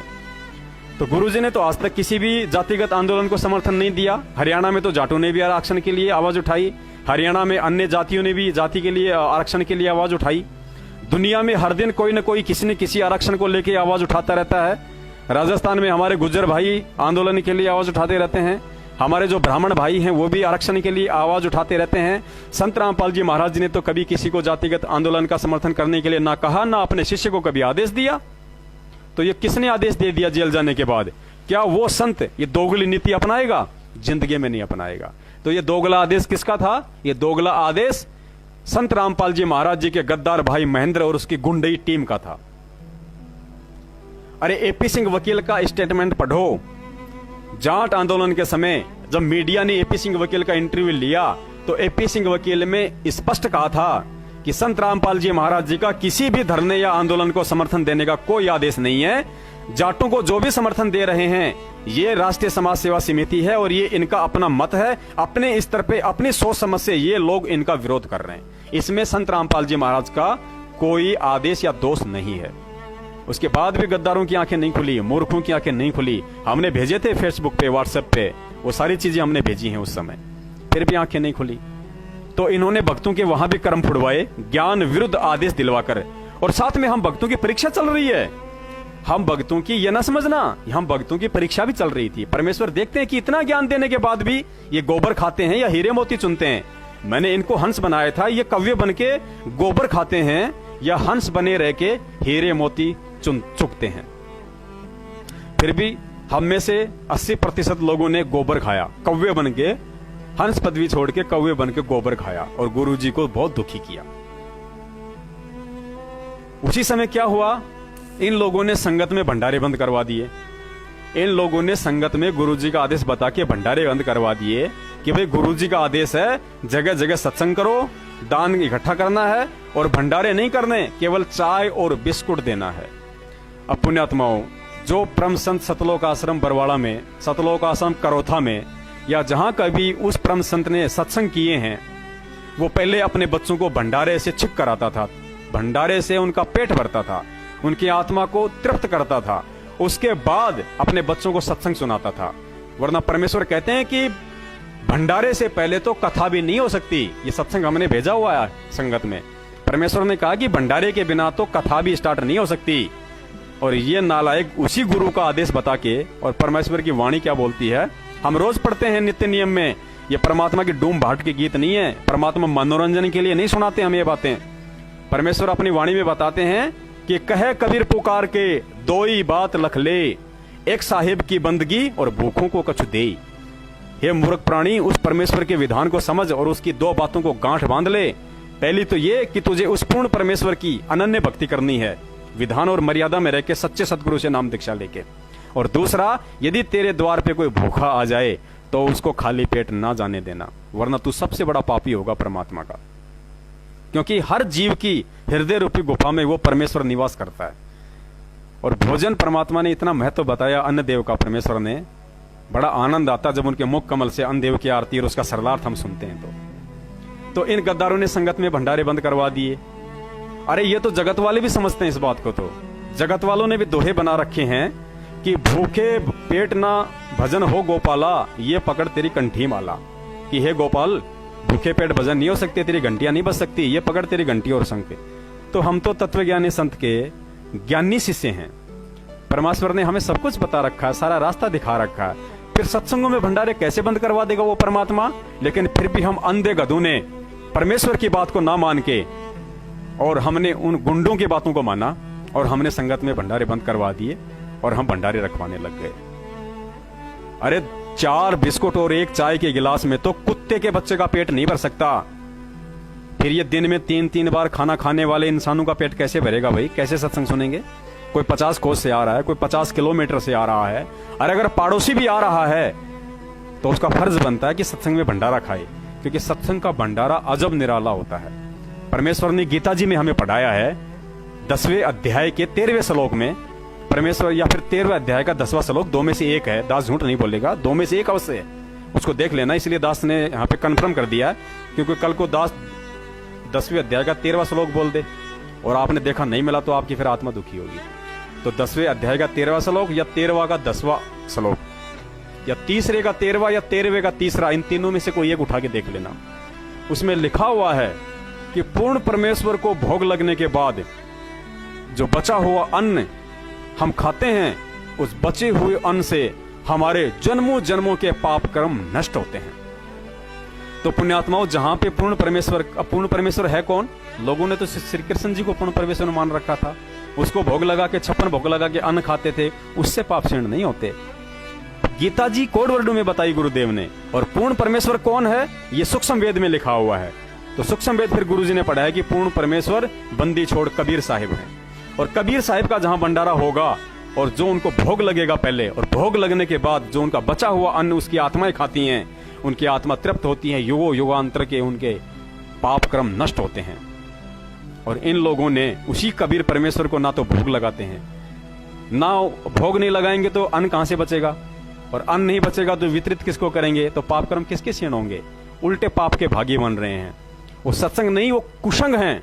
वहां पे सत्य नहीं है। सत्संग का मतलब होता है जहां पे सच्चाई होती है। अब वहां पे सच्चाई तो है नहीं, वहां तो झूठ है। गुरु जी के आदेशों को विपरीत वहां पे भंडारे रुकवा दिए गए हैं, तो वो तो कुसंग है, सत्संग नहीं है। आप उल्टे पाप के भागी बन रहे हैं, भले अपने आप को आप ज्ञानी समझे। धर्मदास जी को परमात्मा ने कहा था, जब धर्मदास जी को परमात्मा 6 महीने तक नहीं मिले तो धर्मदास जी की रो रो के हालत खराब हो गई थी। फिर आमिनी देवी के अंदर परमात्मा ने प्रेरणा की, उनकी धर्मपत्नी के अंदर। और आमिनी देवी ने कहा कि भगत जी, ऐसे तो आप मर जाओगे। आप ना खाना खाते टाइम पे, ना आप सोते हो, सारा दिन आप प्रभु के चिंतन में लगे रहते हो। जो आपको मिले थे वो कौन महात्मा आपको मिला था, आपने उनकी बातें नहीं मानी और आपको ये वेदना सहन करनी पड़ रही है। तो उन्होंने कहा कि उस महाराज ने कुछ तो बताया होगा, उस संत ने, साधु ने कोई मिलने का जरिया तो बताया होगा कि भाई मैं ऐसे मिलता हूं अपने भक्तों को। ऐसी बात तो है नहीं कि संत कुछ बताते नहीं है, वो इशारों में बताते हैं। तो कोई तो इशारा संत ने अवश्य किया होगा। भगत जी आप जरा ध्यान दो अपनी बुद्धि पे। तो उधर से धर्मदास जी को परमात्मा ने प्रेरणा कर दी, क्योंकि परमात्मा ने उसे मिलना था अपनी प्यारी आत्मा से। दोनों में प्रेरणा की। तो धर्मदास जी ने कहा कि आमिनी देवी, मुझे याद आया, मुझे परमात्मा ने, उस संत ने कहा था कि धर्मदास जी, जहां कहीं भी धार्मिक भंडारे होते हैं वहां अपनी आत्माओं को आशीर्वाद देने के लिए मैं अवश्य आता हूं। तो आमिनी देवी ने कहा कि भगत जी, कमी किस चीज की है? भगवान ने कोई पैसे की कमी छोड़ नहीं रखी आपके, आप भंडारा करो। तो आप 1 दिन का भंडारा करो। तो धर्मदास ने 3 दिन का भंडारा रख दिया कि हो सकता है परमात्मा को मालूम पड़ते पड़ते देर हो जाए। वैसे तो परमेश्वर को देर नहीं होती, वो तो अंतर्यामी है। जब प्रेरणा वो कर रहा है, भंडारे की मुख से वो निकलवा रहा है, तो क्या उसको मालूम नहीं पड़ेगा? लेकिन हम जीव हैं पुण्यात्माओं, भले हम कितने बड़े हो जाएं, हमारा कितना नाम हो जगत में, हम परमेश्वर के आगे जीव हैं, 2 कौड़ी के जीव हैं। हमारी हैसियत एक कुत्ते से ज्यादा नहीं है, अगर हम ज्ञान आधार से देखें तो। वैसे हम चाहे कितना बड़ा इंटेलिजेंट समझे अपने आप को, ये अलग बात है। धर्मदास जी ने 3 दिन का भंडारा रखवाया और तीसरे दिन वो परमात्मा वहां पे आया। पुण्यात्माओं, अगर भंडारा नहीं होता तो धर्मदास जी को परमात्मा कहां से मिलते? ये आप और हम मूर्खों के लिए, आज इस समय के लिए परमात्मा ने वो सत्संग किया था, ताकि हमारी बुद्धि में कोई बात समाये, हम समझ सकें हम किसी चीजों को। गुरुजी को पता था कि कल को काल प्रेरणा से ये सतलोक आश्रम मैनेजमेंट वाले मेरे बच्चों के 5 यज्ञ रुकवाएंगे। दान, धर्म, यज्ञ, हवन, प्रणाम, ये 5 यज्ञ वो रुकवाएंगे, इनके कर्म फोड़ेंगे काल प्रेरणा से। तो परमेश्वर ने आज के लिए, ताकि हम अपने कर्म फूटने से बच सकें, परमेश्वर ने आज के लिए हमें वो कथाएं सुनाई थी। लेकिन हम कहां समझे? मैनेजमेंट ने कहा कि सत्संगों में भंडारे बंद, तो हमने भंडारे बंद कर दिए, भक्तों को चाय बिस्किट खिलाना शुरू कर दिया। अब भगत 1 बार आएगा, 2 बार आएगा, 3 बार आएगा, कहां जाएगा? भूखा रह के सत्संग नहीं सुनेगा। या तो बेचारा रास्ते में खाना खा के आएगा, उसको पता है कि वहां तुझे कुछ मिलने वाला नहीं है, या फिर जैसे सत्संग छूटेगा तुरंत जाके पहले कहीं होटल पे जाके भंडारा करेगा। अरे होटल पे जाके वो पैसे देगा, वहां पे पता नहीं कौन खाना बना रहा है, बीड़ी पीते हुए बना रहा है, जर्दा खाते हुए बना रहा है, क्या उसके विचार हैं। क्योंकि परमात्मा कहते हैं जैसा खावे अन्न वैसा होए मन, और जैसा पीवे पानी वैसे हो जाए वाणी। ठीक है, तो परमेश्वर ने इसीलिए तो हमें सत्संग सुनाए थे कि हम उन चीजों को समझें, हम सोचें। सत्साहिब भक्तान सत्साहिब कर ले, लाइव चल रही।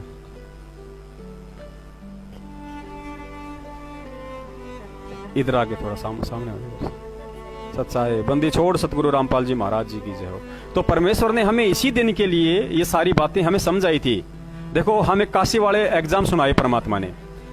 अब काशी वाली कथाएं बार बार क्यों सुनाते थे परमात्मा? अर्जुन सर्जुन की कथा क्यों सुनाई? बहन गणिका की कथा क्यों सुनाई? क्यों हमें बार बार जीवदत्ता की कथा सुनाते थे? क्यों हमें बार बार परमात्मा और अन्य कथाएं सुनाते थे? क्या हमें एक दो बार सुनने से वो कथाएं याद नहीं हो सकती थी? हो सकती थी, लेकिन परमेश्वर को पता है कि ये 84 लाख का जीव है, 2 कौड़ी की इसकी बुद्धि है, काल भगवान का प्रभाव है, 5 विकारों से ये ग्रस्त है। ये 20 बातें मेरी सुनेगा, बाहर जाके 2 बातें किसी अरे गरे की सुनेगा, तो मेरी बातों से ज्यादा वो उस पर विश्वास करेगा। ये इसलिए परमेश्वर हमें बार बार हमारे अंतःकरण में, हमारे जहन में, हमारे दिलो दिमाग में वो बातें फीड करने के लिए, ताकि जब इनके सामने ऐसी कोई परिस्थिति उत्पन्न हो तो ये तुरंत मेरे ज्ञान को आधार बना के और उस अज्ञान को वहां से हटा दें। लेकिन हमने तो परमात्मा के ज्ञान को हटा के अज्ञान को अपने अंतःकरण में समेट लिया।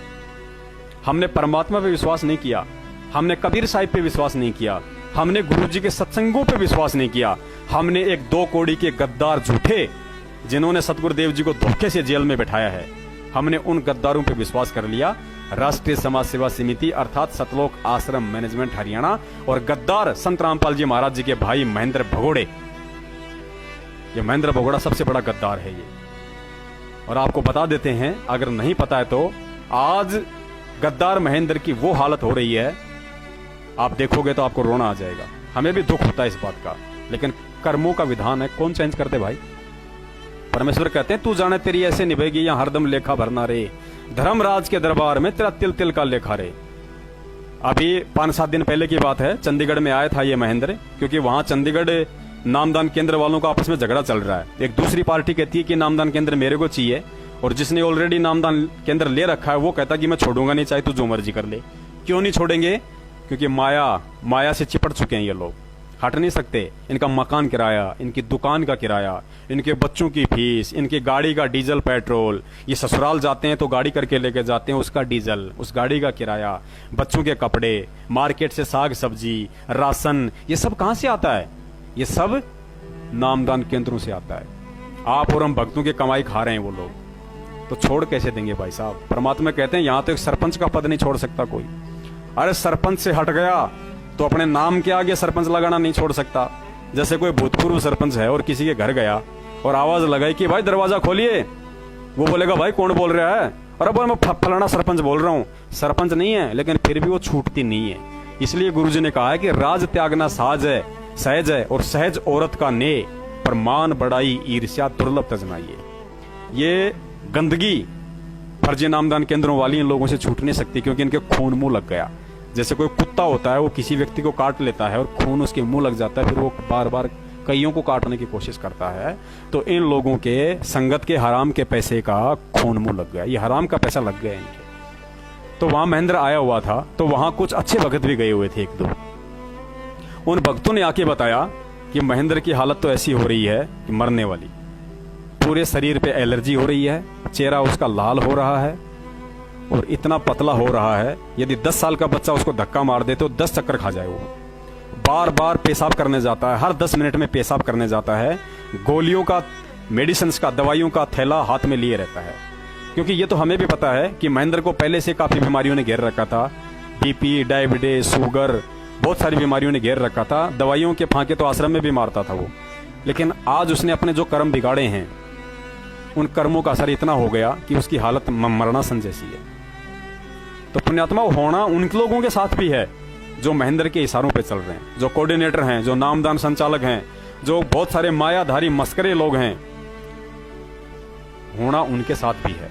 और जो संगत उनके पीछे चल रही है अंधी होके, परमेश्वर के विधान को तोड़ते हुए, इन 2 कौड़ी के जीवों के आदेशों को मान के अपने कर्म फोड़ रही है, परमेश्वर को दुखी कर रही है, होना उनके साथ भी है। लेकिन संगत पे 50% तो उन पे 80% होगा, क्योंकि मुख्य दोषी वो लोग हैं। तो इन्होंने हरियाणा के जाट आंदोलन को आरक्षण दिला के आप और हमारे कर्म फोड़े। उसके बाद इन्होंने क्या किया कि राजपूत करणी सेना का समर्थन किया इन्होंने। अब राजपूत करणी सेना किस लिए आवाज उठा रही थी? उनके 2 मुद्दे थे। उनका पहला मुद्दा तो ये कि राजस्थान का एक गैंगस्टर है आनंदपाल सिंह, जो पिछले वर्ष पुलिस एनकाउंटर में मारा गया। गैंगस्टर किसको कहते हैं? आपको बहुत अच्छा शब्द लग रहा होगा ये। गैंगस्टर अंग्रेजी का शब्द है, सुनने में बहुत अच्छा लगता है, लेकिन गैंगस्टर का हिंदी वर्जन होता है डाकू। जैसे चंबल में डाकू हुआ था करता था, वीरप्पन, पान सिंह और बहुत सारे डाकू हुआ करते थे पहले। अब पहले हिंदी फिल्मों में भी देखा करते थे, डाकू लोग घोड़े पे आया करते थे, लोगों को लूट लिया करते थे, उनको डाकू कहते थे। और अंग्रेज उनको गैंगस्टर कहते थे उस समय, क्योंकि वो गैंग में चला करते थे डकैती करने के लिए। तो आनंद पाल सिंह जो था वो राजस्थान का था और वो गैंगस्टर था। अब वो राजनीति का शिकार हुआ या क्या हुआ, बाद में उसको भी आनंद आने लग गया वगैरह वगैरह, हम उस बातों में नहीं जाएंगे। लेकिन इन लोगों ने करणी सेना का समर्थन किया कि भाई जो आनंद पाल सिंह है, क्योंकि वो उनके समाज का था, राजपूत करणी सेना राजपूतों का संगठन है और आनंद पाल सिंह भी राजपूत था। तो कुछ तो कुछ राजनीतिक कुछ लोग थे, जैसे राजपूत करणी सेना का राष्ट्रीय अध्यक्ष सुखदेव सिंह गोगामेडी, वो राजनीतिज्ञ आदमी है। तो वो अपना राजनीतिक स्वार्थ साधने के लिए वो तो कुछ भी करेगा, किसी भी का भी समर्थन लेगा, किसी को भी माध्यम बना लेगा। तो उसने अपने राजनीतिक स्वार्थ की पूर्ति के लिए सतलोक आश्रम मैनेजमेंट से कोई बातचीत हुई होगी, इन्होंने तुरंत उनका समर्थन कर दिया। समर्थन भी क्यों किया? क्योंकि आनंद पाल सिंह का वकील कौन था, आपको जानकर हैरानी होगी। आनंद पाल सिंह का वकील कौन था? एपी सिंह। और संत रामपाल जी महाराज का वकील भी एपी सिंह। यानी संत का भी मुकदमा लड़ रहा है और डाकू का भी मुकदमा लड़ रहा है। अब आप विचार करना इन बातों पे कि आप किन लोगों के हाथों के कठपुतलियां बन रहे हो। आप जिस एपी सिंह वकील के भड़काऊ भाषण, तेजस्वी भाषण सुन सुन के आप लोग चक्काचौंध हो जाते हो, अपने दिमाग का कंट्रोल खो देते हो, अपना आपा खो देते हो, अपने ज्ञान को बाहर निकाल के उसके अज्ञान को अंदर ठूस के परमात्मा को दुखी करते हो। वो एपी सिंह राजस्थान के गैंगस्टर आनंद पाल सिंह का भी वकील था उसी समय, और उसी समय गुरुजी का भी वकील था। यानी वो झूठ के लिए भी मुकदमा लड़ रहा था और सच के लिए भी मुकदमा लड़ रहा था। और कहते हैं कि एपी सिंह ने नाम ले लिया, भगत बन गया। पुण्यात्माओं, जब आंखें खोलेंगी तुम्हारी तो परमेश्वर याद आएगा तुम्हें। अपनी गलतियों पे इतना पछताओगे, जगह नहीं मिलेगी तुम्हें, कहीं ठौर ठिकाना नहीं होगा तुम्हें। तो एपी सिंह वकील ने इन दोनों पार्टियों को मिलवाया, राजपूत करणी सेना को और सतलोक आश्रम मैनेजमेंट को, और एक दूसरे की स्वार्थ सिद्धि करवा दी। और भक्तों को माध्यम बना के, क्योंकि भगत तो बेचारे भोले हैं, उनको तो गुरुजी का आदेश बता दो, क्योंकि मैनेजमेंट को पता है कि भगत अगर मरेगा, अगर कहीं फंसेगा तो केवल और केवल गुरुजी के आदेशों के आड़ में फंसेगा, अन्यथा भगत नहीं मर सकता। और गुरुजी के आदेशों की आड़ में इन्होंने सारे कुकर्म किए आज तक। दूसरा मुद्दा था करणी सेना का। उस समय संजय लीला भंसाली ने पद्मावती फिल्म निकाली थी। पद्मावती एक राजपूत औरत थी रजवाड़ों के समय। तो करणी सेना का आरोप था कि इन्होंने हमारे इतिहास के साथ छेड़छाड़ की है, इसलिए हम इस फिल्म को नहीं चलने देंगे। तो इन नालायकों से सतलोक आश्रम मैनेजमेंट और संगत से पद्मावती फिल्म को बैन करवाने के लिए और आनंद पाल सिंह की सीबीआई जांच करवाने के लिए ये दो मुद्दे उठा के इन्होंने भक्तों को जलती हुई आग में झोंक दिया, जबकि कोई लेना देना नहीं। अरे एक संत, दुनिया का अकेला परम संत, एक तत्वदर्शी संत और एक डाकू का समर्थन करेगा, एक डाकू की सीबीआई जांच का समर्थन करेगा, एक गैंगस्टर की सीबीआई जांच का समर्थन करेगा। हमारे दिमाग में कीड़े बड़े हैं, कीड़े। हमारी बुद्धि का स्तर जगत वालों से 1000 गुना गया गुजरा है।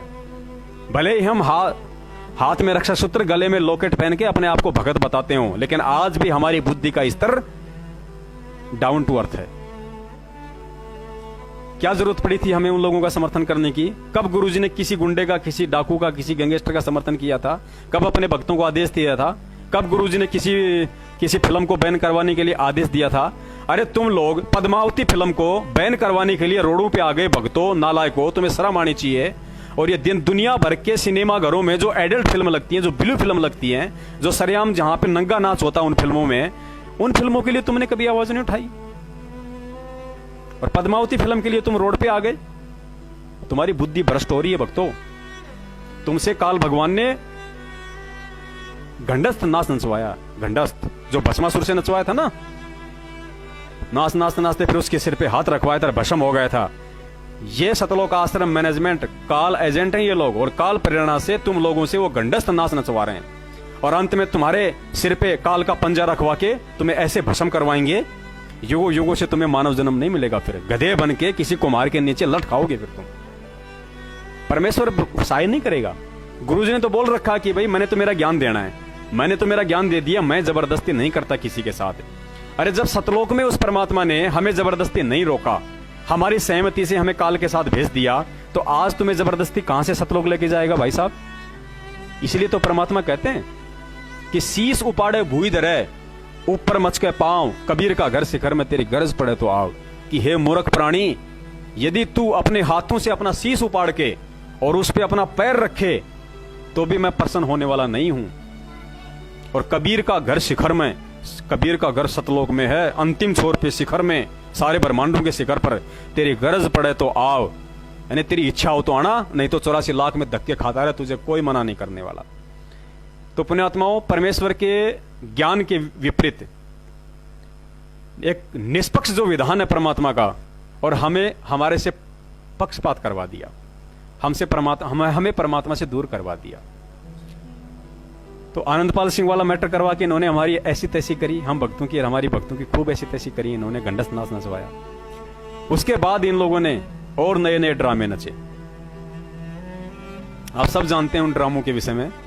दास क्या बोले अब आप लोगों को, बहुत शायद दास को पता नहीं, दास आज पहली बार फेसबुक पे लाइव आया है, क्या पता हैंग हो जाए, दास को इतना आइडिया नहीं है, या हो सकता है इतना लंबा ना जाता हो, तो दास अपनी वाणी को विराम देना चाहेगा।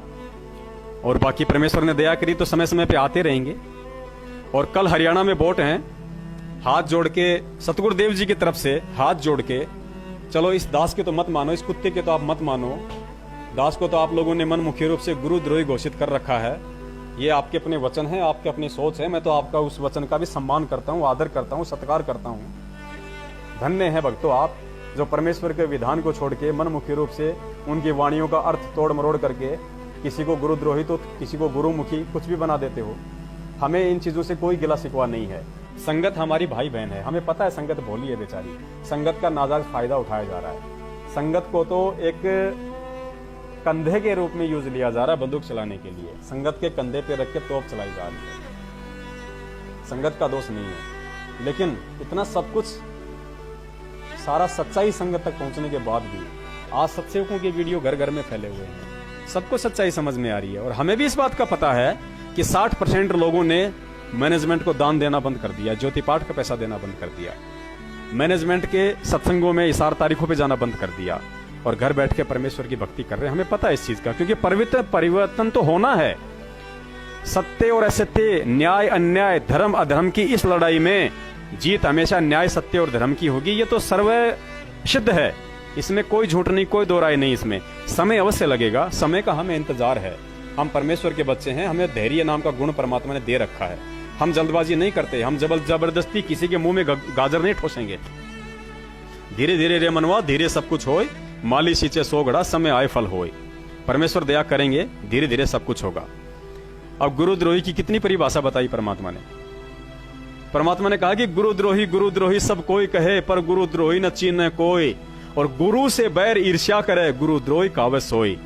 इस लाखों की अंधी बैरी गूंगी संगत में से एक भी भगत, एक भी पॉइंट बता दे ससबूत प्रमाणित कि इस पवनदास जयपुर वाले ने, या मेरे अन्य सत्सेवक भाइयों ने, रामचंद्र जी ने, या पंजाब से अपने करण भगत जी ने, किसी भी भगत जी ने, जो जितने भी हैं परमात्मा के बच्चे सत्सेवक हैं, जो सच्चाई के राह पे चल रहे हैं, यदि परमेश्वर के खिलाफ एक भी उन्होंने वचन निकाला हो तो, और यदि गलती से किसी से कोई वचन निकल गया हो तो उसने अपने परमेश्वर से माफी मांगी है।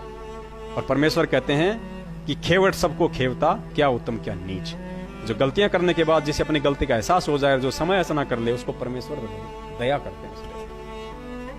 तो दास का एक भी ऐसा ऑडियो वीडियो मैसेज स्टिकर बता दीजिए जिसमें दास ने अपने परम पूज्य सतगुरुदेव जी के विषय में एक शब्द भी कहा हो, तो दास की जुबान कट जाए, दास को अधरंग मार जाए, दास की इसी क्षण मौत हो जाए, अगर अपने सतगुरुदेव जी के प्रति दास ने मन में ऐसा कोई बुरा संदेशा अपने भाइयों को दिया हो तो आज तक, फिर भी हम गुरुद्रोही हैं। क्यों हैं? क्योंकि परमेश्वर ने इस लोक का विधान बताया है कि इस काल लोक में सच्चाई बोलने वाले को यहां ऐसे ही लड्डू मिलते हैं, जैसे कि परम संत सतगुरु रामपाल जी महाराज जी को मिल रहे हैं। उन पे देशद्रोही का धब्बा लगा हुआ है। क्या हमारे गुरु जी देशद्रोही हैं? इस बात को केवल हम भगत जानते हैं, लेकिन जगत उन्हें देशद्रोही कहता है। क्या जगत के कहने से वो देशद्रोही हो जाएंगे? क्या जगत वालों के कहने से, जिनको ज्ञान नहीं है बेचारों को, क्या जिन्होंने मीडिया के कहने से सरकार के द्वारा उल्टे सीधे आरोप लगाने से क्या हम अपने परम पूज्य सतगुरुदेव जी को देशद्रोही मान लें?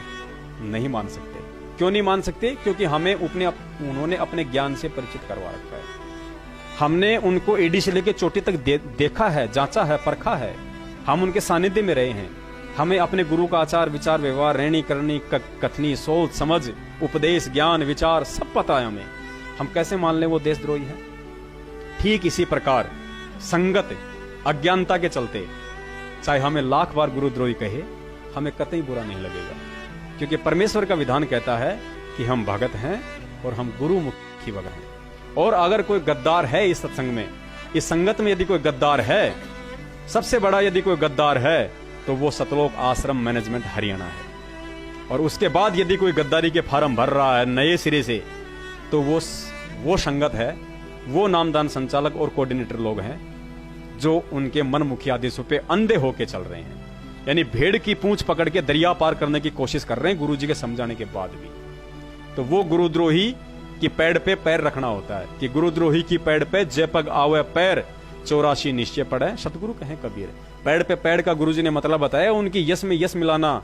जो ज्ञान विरुद्ध आदेश होते हैं, ज्ञान विरुद्ध बातें होती हैं, परमात्मा के विधान के खिलाफ यदि आपको कोई चलने की सलाह देता है, प्रेरणा देता है, और आप उस परमेश्वर के ज्ञान को छोड़ के, इतने उस तत्व ज्ञानी सत्संगों को छोड़ के, उसके विधान को छोड़ के यदि आप उस व्यक्ति के कहे अनुसार चलते हो, तो आप उसकी पैड़ पे पैर रख रहे हो, आप गुरुद्रोही के फार्म भर रहे हो। तो असली गुरुद्रोही संगत में मैनेजमेंट है। अब ये ना कहना कि भाई मैनेजमेंट ने कौन सी गुरुजी से ईर्ष्या की है, कौन सी निंदा करी है। जैसे कि आपने कहा परमात्मा की वाणी बता के कि गुरु से बैर ईर्ष्या करे, गुरुद्रोही कहावे सोई। पुण्यात्माओं, ईर्ष्या और निंदा चुगली का क्या मतलब होता है? ये नहीं है कि सामने सामने बोल दिया वही ईर्ष्या निंदा चुगली हो गई, नहीं। यहां गुरु जी की वाणी कहती कि जो गुरु की निंदा करता है वो गुरुद्रोही होता है, जो गुरु से ईर्ष्या करता है वो गुरुद्रोही होता है। और गुरुद्रोही कोई भगत ही नहीं हो सकता, जगत वाला भी गुरुद्रोही होता है। जो गुरु का द्रोह करेगा वो गुरुद्रोही, चाहे भगत हो चाहे जगत का हो। जैसे आर्य समाजियों ने 2006 में गुरुजी का विद्रोह किया, गुरुजी का द्रोह किया, तो वो गुरुजी के गुरुद्रोही हैं। ऐसा नहीं है कि उन्होंने नाम नहीं ले रखा तो उनके ऊपर ये गुरुद्रोही शब्द नहीं लगेगा, उन पे भी लगेगा। जो गुरु से द्रोह करेगा वो गुरुद्रोही होता है। अब आपको बताते हैं कि मैनेजमेंट ने गुरुजी की निंदा कैसे करी है। पुण्यात्माओं, गुरुद्रोही वही नहीं होता है जो गुरुजी की निंदा करता है, बल्कि उससे भी बड़ा गुरुद्रोही है होता है जिसके कारण, जिसकी गलतियों के कारण, जिसकी मनमानियों के चलते, जिसके अज्ञान के चलते, जिस भगत के अज्ञान कुकर्म पाखंड के चलते दुनिया उसके गुरु की निंदा करे, वो सबसे बड़ा गुरुद्रोही होता है। अरे भगत तो खुद ही निंदा करेगा, वो तो गुरुद्रोही हो गया। लेकिन उस भगत की करनी और कथनी के चलते यदि वो दुनिया भी यदि उस गुरु की निंदा करने लग जाए, तो उससे बड़ा गुरुद्रोही दुनिया में कोई नहीं। और आज आप सबको पता है कि बरवाला कांड किन लोगों ने करवाया है। किन लोगों ने परम संत सतगुरु रामपाल जी महाराज जी के आदेश बताकर उनकी पीठ पीछे, उनकी नाम की आड़ में हम भक्तों को काले कपड़े पहनाए, हमें भगत से गुंडा बनाया, हमारे हाथों में जलती हुई मसाले पेट्रोल बम पकड़वाए, हमसे जेसीपीएफ फुकवाई, हमसे पुलिस की जिप्सियों के ऊपर जलती हुई मसाले। गवाह है क्योंकि दास उस समय खुद वहां पे मौजूद था और दास इस घटना का चश्मदीद गवाह है। दास उस घटना का चश्मदीद गवाह है। इसलिए दास आप जियों को निवेदन करता है कि अभी भी समय है, इन चीजों को आप छोड़ो।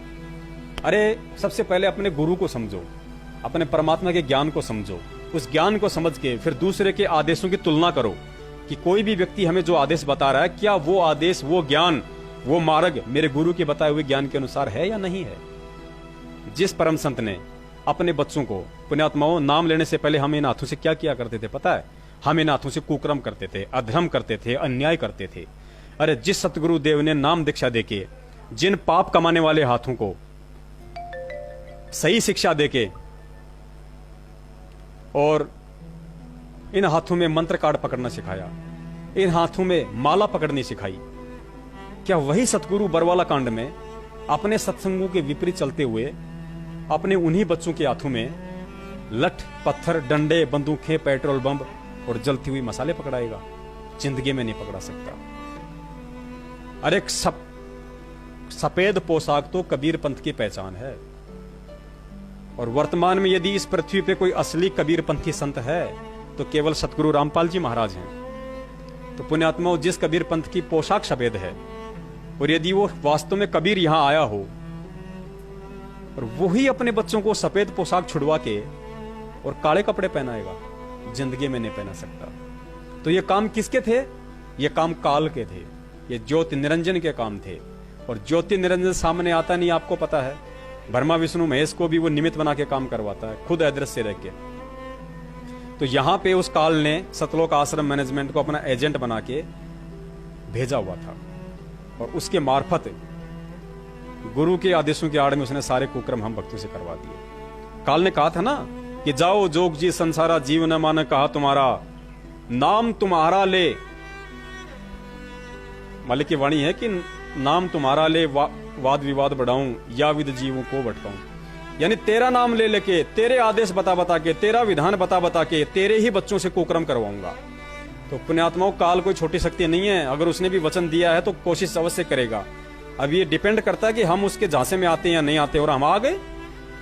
पुण्यात्माओं, बरवाला कांड में परमेश्वर के रहते सहते उनकी 6 आत्माओं की मौत हुई है। क्या ऐसा कभी संभव है? अरे जिस जगह पे साक्षात परमात्मा बैठा हो, जिस जगह पे हजारों भगत बैठ के सतनाम का सत सुमरण कर रहे हो, जिस जगह पे हजारों भक्तियों के ज्योति और पाठ की ज्योतियां जल रही हो, जिस आश्रम की एक एक ईंट के ऊपर बंदी छोड़ सतगुरु रामपाल जी महाराज जी के नारे अंकित हों, जहां साक्षात परमेश्वर अपने बच्चों को आशीर्वाद देने के लिए विराजमान हो, क्या काल भगवान उस आश्रम की एक ईंट भी उखाड़ सकता है? 6 आत्माएं मारने की तो बहुत दूर की बात है। काल भगवान उस आश्रम की एक ईंट भी नहीं उखाड़ सकता। लेकिन उसी परमेश्वर के रहते सहते, उन्हीं भक्तों के आश्रम में रहते सहते, उन्हीं ज्योतियों के जलते, और परमेश्वर के 6 बच्चों की उसकी आंखों के सामने आश्रम के मेन गेट पे मौत हो जाती है। तो ये ना समझना कि परमेश्वर कच्चा है या ज्ञान कच्चा है या परमात्मा कच्चा है। पुण्यात्माओं, कच्चे हम थे, क्योंकि परमेश्वर का विधान है केवल वो ज्ञान देगा।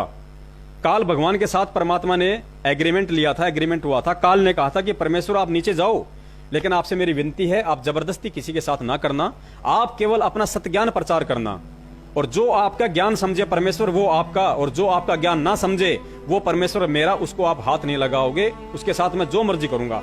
तो परमेश्वर ने कहा था तथास्तु, जो तू कह रहा है वही होगा, मैं केवल अपना ज्ञान दूंगा और किसी के साथ कोई जबरदस्ती नहीं करूंगा, चाहे कोई भक्ति करे या ना करे। तो पुण्यात्माओं, परमेश्वर ने हमें क्या ज्ञान दिया था? परमेश्वर ने हमें ज्ञान दिया था पुण्यात्माओं, बरवाड़ा आश्रमों में, सत्संगों में परमात्मा ने इतना ज्ञान दिया कि जो मेरे कहे में चलेगा, जो मेरे आदेश में चलेगा। परमेश्वर की एक वाणी है, दास को ध्यान नहीं आ रही, कि जो मालिक की मर्यादाओं में चलती है उसका बाल विवाह का नहीं हो सकता है। ऐसी परमेश्वर की एक वाणी है। बंदी छोड़ सतगुरु रामपाल जी महाराज की जय हो। हाँ, दया करी परमात्मा ने, वाणी ध्यान में आई। परमेश्वर कहते हैं, जब तक हंसा हमरी आना और काल लगे ना तेरा बाणा। परमेश्वर ने काल से कहा था कि जब तक मेरा हंस, मेरा भगत मेरी आन यानी मर्यादा में रहेगा, मेरे वचनों पे चलेगा, तेरा काल कोई बाण नहीं लग सकता, तेरा कोई दाव नहीं लग सकता, चाहे तू जितनी मर्जी कोशिश कर लेना। तो पुण्यात्माओं, यदि हम परमेश्वर के वचनों में चलते, यदि हम मालिक के विधान पे चलते, यदि हम परमेश्वर की मर्यादाओं को ना तोड़ते, वहां कमांडो बन के हाथों में काले पत्थर डंडे और पेट्रोल बम लेके, जलती हुई मसाले लेके, मैनेजमेंट के इशारों पे कमांडो बन के अगर हम परमात्मा के विधान को नहीं तोड़ते, तो इस काल तो क्या, यदि 1000 काल भी वहां पे आ जाते तो सतलोक आश्रम में उसके बच्चे का एक नाखून तक नहीं उतार सकता था। ये इस दास का विश्वास है, क्योंकि ये परमेश्वर का वचन है। तो कहीं ना कहीं हमने परमेश्वर की मर्यादाओं को तोड़ा है, उसके विधान को तोड़ा है कि जब तक हंसा हमरी आना काल लगे ना तेरा बाणा। तो हमने परमेश्वर की आन को तोड़ा है, और आन तोड़ने का मतलब कमांडो बनना, आम परमेश्वर की मर्यादाओं को तोड़ना। हाथों में सुमरनी और मंत्र कार्ड छोड़ के पत्थर पकड़ना, लठ पकड़ना, जलती हुई मसाले पकड़ना, मसाले पकड़ना और बंदूकें पकड़ना, यह परमेश्वर की मर्यादाओं को तोड़ना है। सतलोक आश्रम मैनेजमेंट के कहे अनुसार आश्रम के बाहर खड़े होकर पुलिस वालों के साथ मरने मारने के लिए तैयार होना, यह परमेश्वर की मर्यादाओं को तोड़ना है। क्या हम में से किसी भी गधे ने एक भी आदेश जो हमें बरवाला कांड में दिए गए थे मैनेजमेंट के द्वारा, क्या हमने सतगुरुदेव जी के मुख कमल से उस 10 दिन के ड्रामे में, घटनाक्रम में गुरुजी के मुख से सुना? अरे अगर गुरुजी ने ही तारीख पे नहीं जाना होता, अगर गुरुजी ने ही कोर्ट की अवमानना करनी होती, यदि गुरुजी ने ही भक्तों को कमांडो बनाना होता, यदि गुरुजी ने ही राष्ट्रीय समाज सेवा समिति बनाई होती, यदि गुरुजी ने ही हमें मरने मारने के लिए मेन गेट के बाहर बैठाना होता, तो पुण्यात्मा वो परमेश्वर अपना एक वचन बोल देता वहां के स्टेज पे कि बच्चों, ये राष्ट्रीय समाज सेवा समिति मेरी है और मेरे ही आदेश से सारी कार्य हो रहे हैं और मैं चंडीगढ़ की तारीख पे नहीं जाना चाहता और ये मेरा आदेश है कि महिलाओं और बच्चों को और युवा भक्तों को कमांडो बना के कुछ को छत पे, कुछ को मेन गेट के बाहर बैठा दो, पुलिस अंदर नहीं आनी चाहिए। तो पुण्यात्माओं, कोई भी व्यक्ति आश्रम में नहीं रहता, सबके सब आश्रम के बाहर मिलते आपको सतगुरु की सेवा में। और सतगुरु देव जी अगर ये बात बोल देते तो उस आदेश के बाद पुलिस की या किसी की भी हिम्मत नहीं थी कि परमेश्वर के एक बच्चे का नाखून भी उखाड़ लेता, क्योंकि वो परमेश्वर का वचन हो गया था। लेकिन हम गधों ने नहीं सुना कभी भी। गुरुजी भक्तों को आशीर्वाद भी देने आए थे 10 तारीख को, लेकिन उस समय भी गुरुजी ने किसी को यह नहीं कहा कि बच्चों ये तुम कर रहे हो सही कर रहे हो। गुरुजी ने नहीं कहा। क्यों नहीं कहा? क्योंकि परमेश्वर का वचन था काल भगवान के साथ कि परमेश्वर आप अपना ज्ञान दोगे और आपका ज्ञान समझ के जो आपके अनुसार चले वो आपका, नहीं तो मेरा। और पुण्यात्माओं, उस परीक्षा के तहत, अपने वचन के तहत, क्योंकि हम 2 कौड़ी के जीव हैं, हम अपने वचन को तोड़ सकते हैं लेकिन परमेश्वर अपना वचन नहीं तोड़ेगा। अगर उसने अपना वचन तोड़ दिया तो पूरी सृष्टि तहस नहस हो जाएगी। क्योंकि ये जो ब्रह्मांड है, पिंड हैं, ये जितने भी लोक हैं, पूरी सृष्टि का जो संचालन हो रहा है, ये किसके कारण हो रहा है? परमेश्वर ने तारू से नहीं बांध रखे किसी को, परमेश्वर ने अपने वचन से बांध रखे सबको। सारा सिस्टम, सारी सृष्टि सब उनके वचन से चल रही है और अगर उसका वचन टूट गया तो सब कुछ नष्ट हो जाएगा। यहाँ पे परमेश्वर की वाणी है कि पोपाटी पगड़ा भया और जागी जिया जून, सब काहू को देत है चोंच समाना चून। और एक वाणी में परमेश्वर ने कहा कि अनंत कोटि बाजी जहां हम रचे सकल ब्रह्मंड और गरीब दास मैं क्या करूं यो काल करे जीव खंड। परमेश्वर अपनी समर्थता बता रहे हैं आदरणीय गरीबदास जी महाराज जी को कि भाई गरीबदास, मैं अनंत कोटि ब्रह्मांड का स्वामी हूं, मैं राजा हूं, मैंने ही सारे ब्रह्मांडों की रचना की है।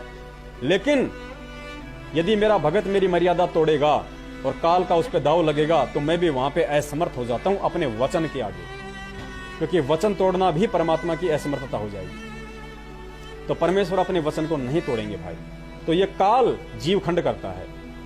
इस काल में मर्यादाएं तोड़वा के अपने एजेंटों के माध्यम से हमें परमेश्वर से दूर करके और फिर हमें यह खंड करता है पुण्यात्मा। तो बरवाला कांड में हमको काल ने खंड किया था और परमेश्वर कहते हैं देखो खेल सारे परमेश्वर के हैं, कोई ये ना समझे कि सारा खेल काल ने खेल दिया, नहीं, सारे खेल परमेश्वर खेलता है। काल केवल उतना ही करता है जितना उसके अधिकार में होता है, उसकी लिमिट में होता है। करोथा कांड हुआ, तो करोथा कांड होने के बाद जब गुरुजी आश्रम में आए तो परमेश्वर ने करोथा कांड के विषय में टिप्पणी करते हुए कहा था कि बच्चों, ये जो करोथा कांड था ये काल भगवान का झकझोल था, यानी करवाया तो काल भगवान ने था, लेकिन इसी बहाने परमेश्वर ने भी अपने बच्चों की परख कर ली। कहते हैं गरीब कच्चा हीरा कृच हो नहीं सहे घनबार, ऐसा ये मन हो रहा लेखा लेकर तार। तो परमेश्वर ने अपने बच्चों की परख कर ली वहां पे कि देखता हूं, देखिए इतना ज्ञान देने के बाद में इनमें कितने कच्चे हीरे हैं और कितने पक्के हीरे हैं। और परमेश्वर ने कहा कि मेरा एक भी बच्चा कृच नहीं हुआ। और आज तो पुण्यात्माओं संगत में शायद ही कोई ऐसा हो जो अपने आप को हीरा कह सके। ये दास भी नहीं कह सकता अपने आप को। हालांकि बहुत सारे भगत दास के विषय में टिप्पणी करते हैं कि आप संत रामपाल जी महाराज जी के आप जो है आप परम भगत हो, आप उनके परम शिष्य हो। जगत वाले भाई भी वीडियो देख देख के कमेंट्स करते हैं, लेकिन दास नहीं मानता इस चीज को, क्योंकि दास जिस दिन उनका परम शिष्य हो जाएगा उस दिन दास आपको फेसबुक पे लाइव नहीं मिलेगा। दास उस दिन अपने सतलोक वाले भाइयों को मिलेगा, यहां नहीं मिलेगा।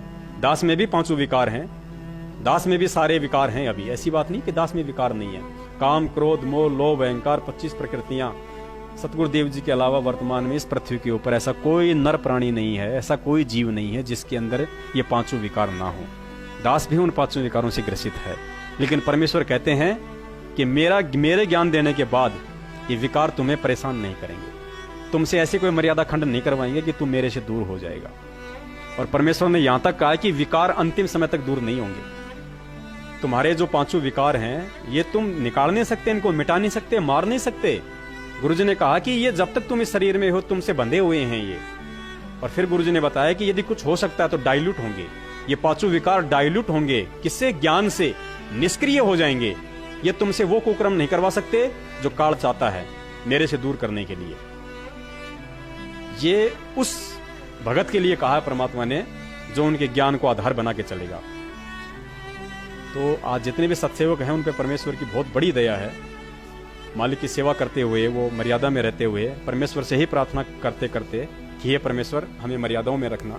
हम तो 2 कौड़ी के जीव हैं मालिक, हमारी कोई औकात नहीं है बंदी छोड़। हम तो शतरंज की उन गोटियों की तरह मालिक। हम 84 लाख के जीव, चाहे हमें मानव तन प्राप्त है, चाहे हमें ज्ञान मिल गया, हमें आप मिल गए, लेकिन फिर भी परमात्मा हम उन शतरंज की गोटियों की तरह हैं जो 2 ही शक्तियों के हाथ में होती हैं। खिलाड़ी 2 होते हैं, नीचे पासा होता है, शतरंज की गोटियां होती हैं। तो पुण्यात्माओं, ये जो पासा है शतरंज का, वो तो समझ लीजिए आप 21 ब्रह्मांड को, और गोटियां समझ लीजिए आप और हमको, और 2 खिलाड़ी केवल काल भगवान और पूर्ण परमेश्वर।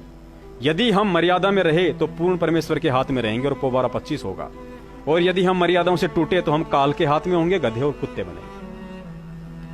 और आज जितने भी कुक्रम करवाए जा रहे हैं, ये सारे के सारे कुक्रम काल के द्वारा करवाए जा रहे हैं। यानी जितने भी भगत जो सतलोक आश्रम मैनेजमेंट के पीछे चलते हुए आज कांग्रेस का समर्थन और बीजेपी का असमर्थन कर रहे हैं, उसको हराने की दिन रात कोशिश कर रहे हैं।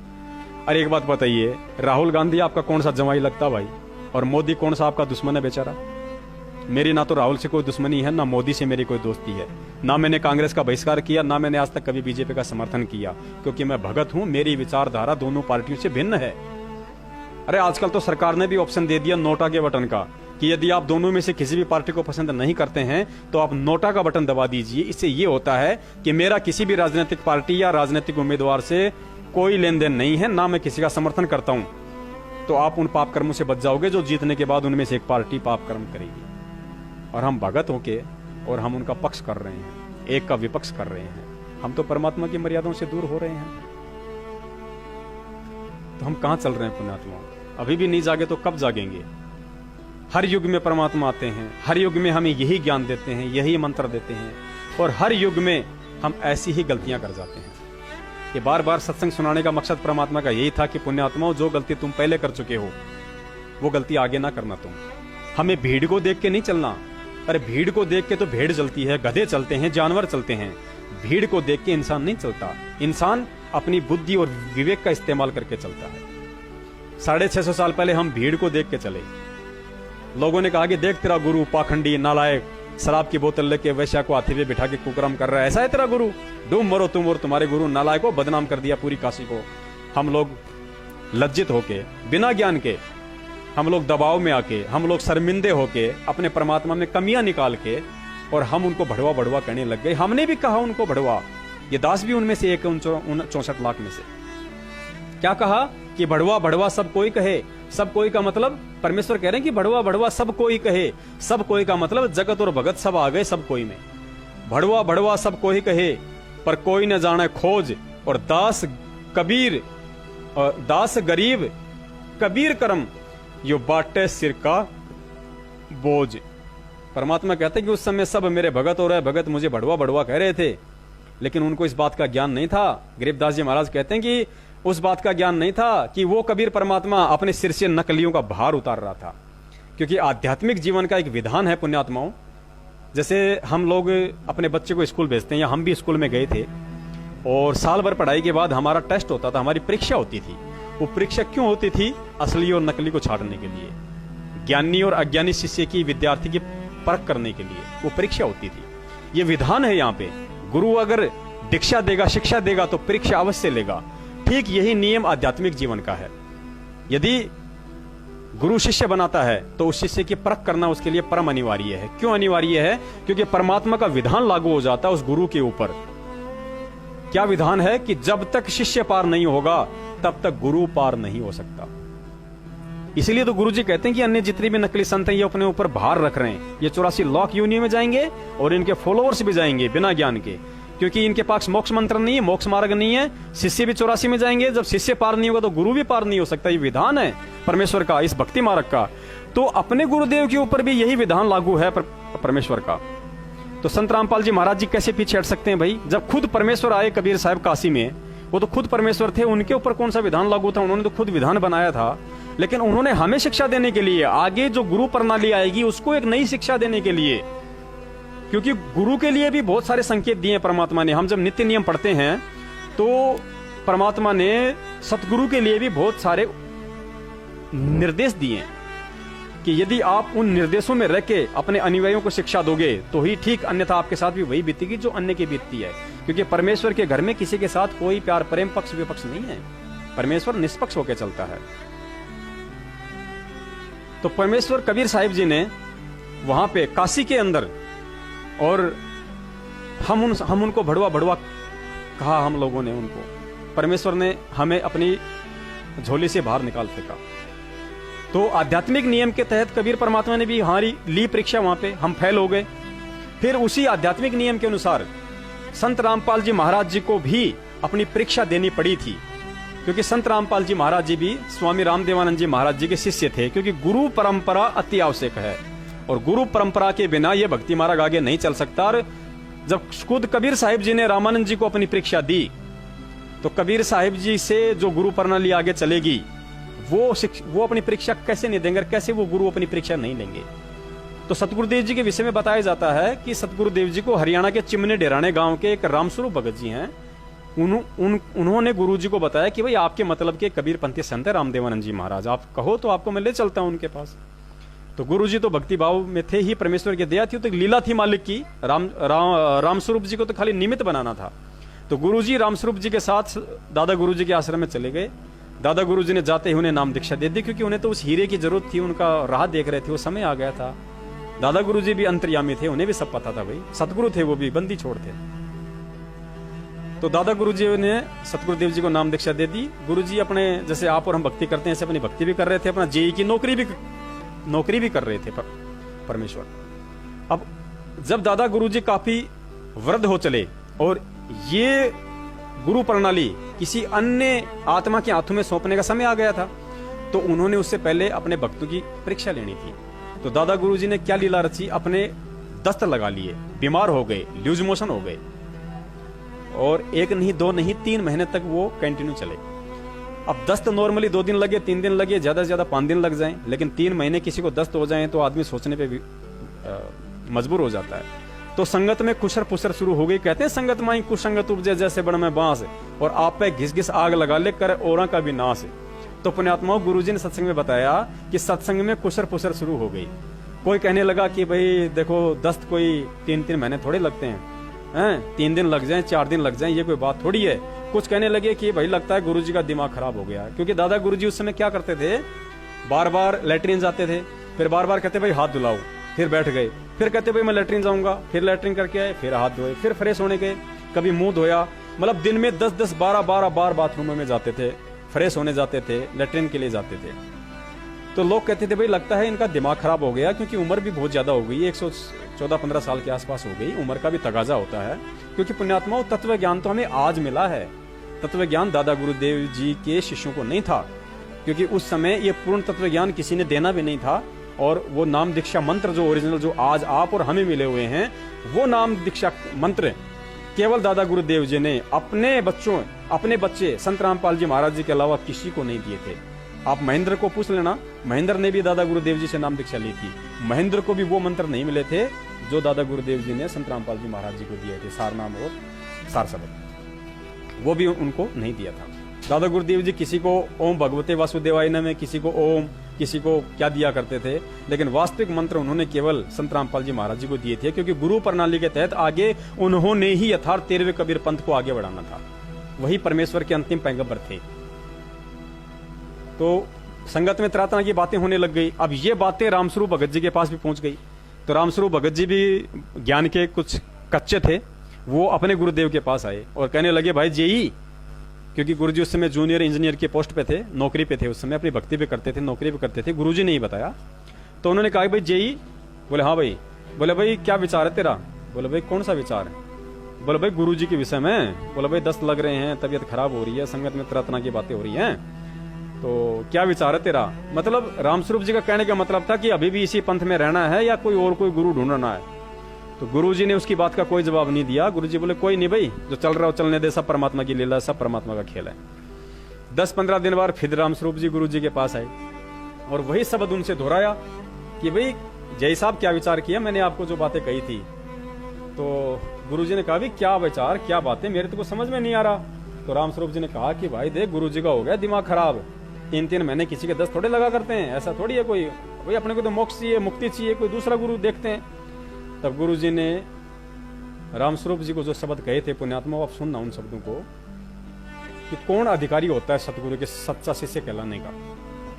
तो परम संत सतगुरु रामपाल जी महाराज जी ने, जो उस समय एक भगत की भूमिका में थे और ज्यादा समय नाम भी लिए हुए नहीं हुआ था, सतगुरुदेव जी ने उस रामस्वरूप भगत को कहा, अरे कि रामस्वरूप नालायक, अरे ये शब्द बोलने से पहले तेरी जुबान के अंदर कीड़े क्यों नहीं पड़ गए कि गुरु जी का दिमाग खराब हो गया। अरे गुरु यानी भगवान, और जिस दिन भगवान का दिमाग खराब हो जाएगा नालायक, ये पूरी सृष्टि तहस नहस हो जाएगी, ये खंड पिंड ब्रह्मांड सब नष्ट हो जाएंगे। और देख आंख खोल के उन्होंने परमेश्वर की वाणी बताई कि पो पाटी पगड़ा भया और जागी जी आजून, सब काहू को देत है वो चोंच समाना चूर। कि रे मूर्ख, वो पूर्ण परमात्मा, वो पूर्ण परमेश्वर, वो गुरुदेव पूरी सृष्टि को आज लालन पालन कर रहा है उसका। वो परमेश्वर चींटी को कण और हाथी को मण दे रहा है। देख सारे पेड़ पौधे, नदियां, नाले हैं, सब अपने अपनी जगह पे स्थिर हैं, सब अपना अपना काम सुनियोजित तरीके से कर रहे हैं, प्रकृति सही चल रही है। इसका मतलब गुरु जी का दिमाग खराब नहीं हुआ, दिमाग तेरा खराब हो गया। और नालायक अपनी इस गलती के लिए, अपने इन शब्दों के लिए पैरों पड़ के सतगुरुदेव जी से समायाचना कर, वरना नरक का भागी बनेगा, तूने वो पाप कमा लिया है। पुण्यात्मा उसी समय रामस्वरूप जी की आंखों में आंसू आ गए और गुरुजी से बोले, भाई मुझे माफ कर। तो गुरुजी ने कहा कि भाई माफी मुझसे नहीं, माफी सतगुरुदेव जी से मांग, चल दोनों भाई चलते हैं। दोनों सतगुरुदेव जी के पास गए, दादा गुरु जी के पास अपनी समायाचना करी। और फिर उस समय दादा गुरुदेव जी ने पूरी संगत को इकट्ठा करके और सबके सामने ऐलान कर दिया, सबको अपना आदेश दे दिया था कि आज के बाद यदि इस पंथ में कोई गुरु होगा तो केवल अपने गुरु जी की ओर इशारा किया कि ये गुरु जी का नाम लेके कहा कि ये रामपाल होगा। और जो आज से इसको अपना गुरु नहीं मानेगा वो मेरा भी कुछ नहीं लगता है। और गुरु जी को भी आशीर्वाद दे दिया कि तेरे से बढ़कर संत इस विश्व में आने वाले समय में कोई नहीं होगा। तू पूरे विश्व का कल्याण करेगा, पूरे विश्व को तू बदलेगा, पूरे विश्व का विधान बदलेगा। उस समय गुरु जी को भी विश्वास नहीं हुआ था, लेकिन संत का वचन, क्योंकि कहते हैं साध वचन पलटे नहीं, चाहे पलट जाए ब्रह्मांड। संत का वचन नहीं पलट सकता कभी भी, चाहे कुछ भी हो जाए, चाहे दुनिया पलट जाए, सूरज उगना छोड़ दे, तारे उगना छोड़ दें, नदियां उल्टी बहने लग जाएं, कुछ भी हो जाए, लेकिन संत का वचन कभी पलटा नहीं करता। ये परमात्मा का विधान कहता है। और आज वही दादा गुरुदेव जी का वचन फल रहा है कि आज गुरु जी का ज्ञान पूरे विश्व में है। मानना न मानना ये जीव के भक्ति संस्कार और उसके पूर्व जन्म के प्रारब्ध कर्मों के ऊपर निर्भर करता है, क्योंकि सच्चाई और ज्ञान सभी को जल्दी से समझ में नहीं आता है। लेकिन आज सतगुरुदेव जी का ज्ञान शिखर में है। क्यों है? क्योंकि परमेश्वर ने विश्व के सभी धर्म गुरुओं, शंकराचार्यों, संत महंत मंडलेश्वरों के ज्ञान को पूरी दुनिया के सामने कबीर परमेश्वर के ज्ञान से मैच करके दिखा दिया है और साबित कर दिया है। समझदार जो आत्मा है, जो ज्ञानी, जो विवेकी, जो संत है, जो भगत हैं, उनको समझ में आ चुका है कि कबीर साहिब जी के ज्ञान के अलावा और संत रामपाल जी महाराज जी के अलावा वर्तमान में अन्य कोई महापुरुष इस पृथ्वी पे नहीं है। ये होता है विश्व में परमात्मा का ज्ञान जाना, शिखर में परमात्मा का ज्ञान जाना। तो उस समय सतगुरुदेव जी ही परीक्षा में पास हुए और परमेश्वर ने आगे होने यह प्रणाली को आगे बढ़ाने का आदेश दिया। तो पुण्यात्माओं, कबीर साहिब जी ने परीक्षा ली। कबीर साहिब जी ने दादा गुरु रामानंद जी ने कबीर साहिब जी की परीक्षा ली। कैसे ली वो आप हम सबको अच्छे से पता है कि जब वो सुबह सुबह पैड़ियों पे स्नान करने गए थे, फिर वहां पे उनके कंठी माला गिरी, फिर उनका संवाद हुआ, वो एक छोटी सी उनकी परीक्षा थी।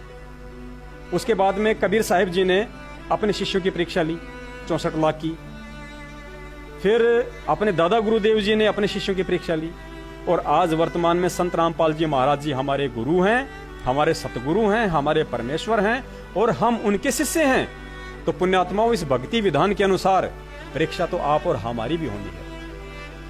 और आज वही परीक्षा बरवाला कांड के बाद आप और हमारी चल रही है पुण्यात्माओं। और आप जिस स्वयं अपनी अंतरात्मा से, अपने किए गए कर्म कुकर्मों से 2014 के बाद इन 5 सालों में, इन 4.5 सालों में आपने कुछ गद्दार लोगों के बहकाव में आके आप लोगों ने जो जो कर्म कुकर्म किए हैं, जो भक्ति विरुद्ध कर्म किए हैं, उनसे आप जिस स्वयं अपना आकलन कर लेना कि आप कितने परमेश्वर के नजदीक हैं, कितने आप सतगुरुदेव जी के हृदय में अपनी जगह बना पाए और कितना आप काल के नजदीक हैं। और हमारी परीक्षा क्या हुई? कुछ भी तो नहीं हुआ। अगर सही पूछो, असल में पूछो, तो परीक्षा भी वो परमेश्वर दे रहा है। पुण्यात्माओं, उस परमेश्वर ने बरवाला कांड की धधकती हुई आग में से आप और हम कुत्तों को सकुशल बाहर निकाला, अपने बाल बच्चों के पास भेजा। और खुद वो परमेश्वर जेल में जाके इतनी यातनाएं भोगी हैं परमेश्वर ने। पुण्यात्माओं, कहा नहीं जाता लेकिन कहना पड़ेगा, जब परमेश्वर इस पृथ्वी पे आते हैं, ये परमात्मा का विधान है, ये कोई दास नहीं बता रहा है, गुरुजी ने सत्संग में बताया हुआ है। आप लोगों ने सुना नहीं सुना दास को नहीं पता, दास ने जो सुना उतना ही बता रहा है। परमेश्वर का विधान है कि जब वो परमेश्वर इस पृथ्वी पे अपना ज्ञान प्रचार करने के लिए आता है किसी संत के रूप में, साधु के रूप में,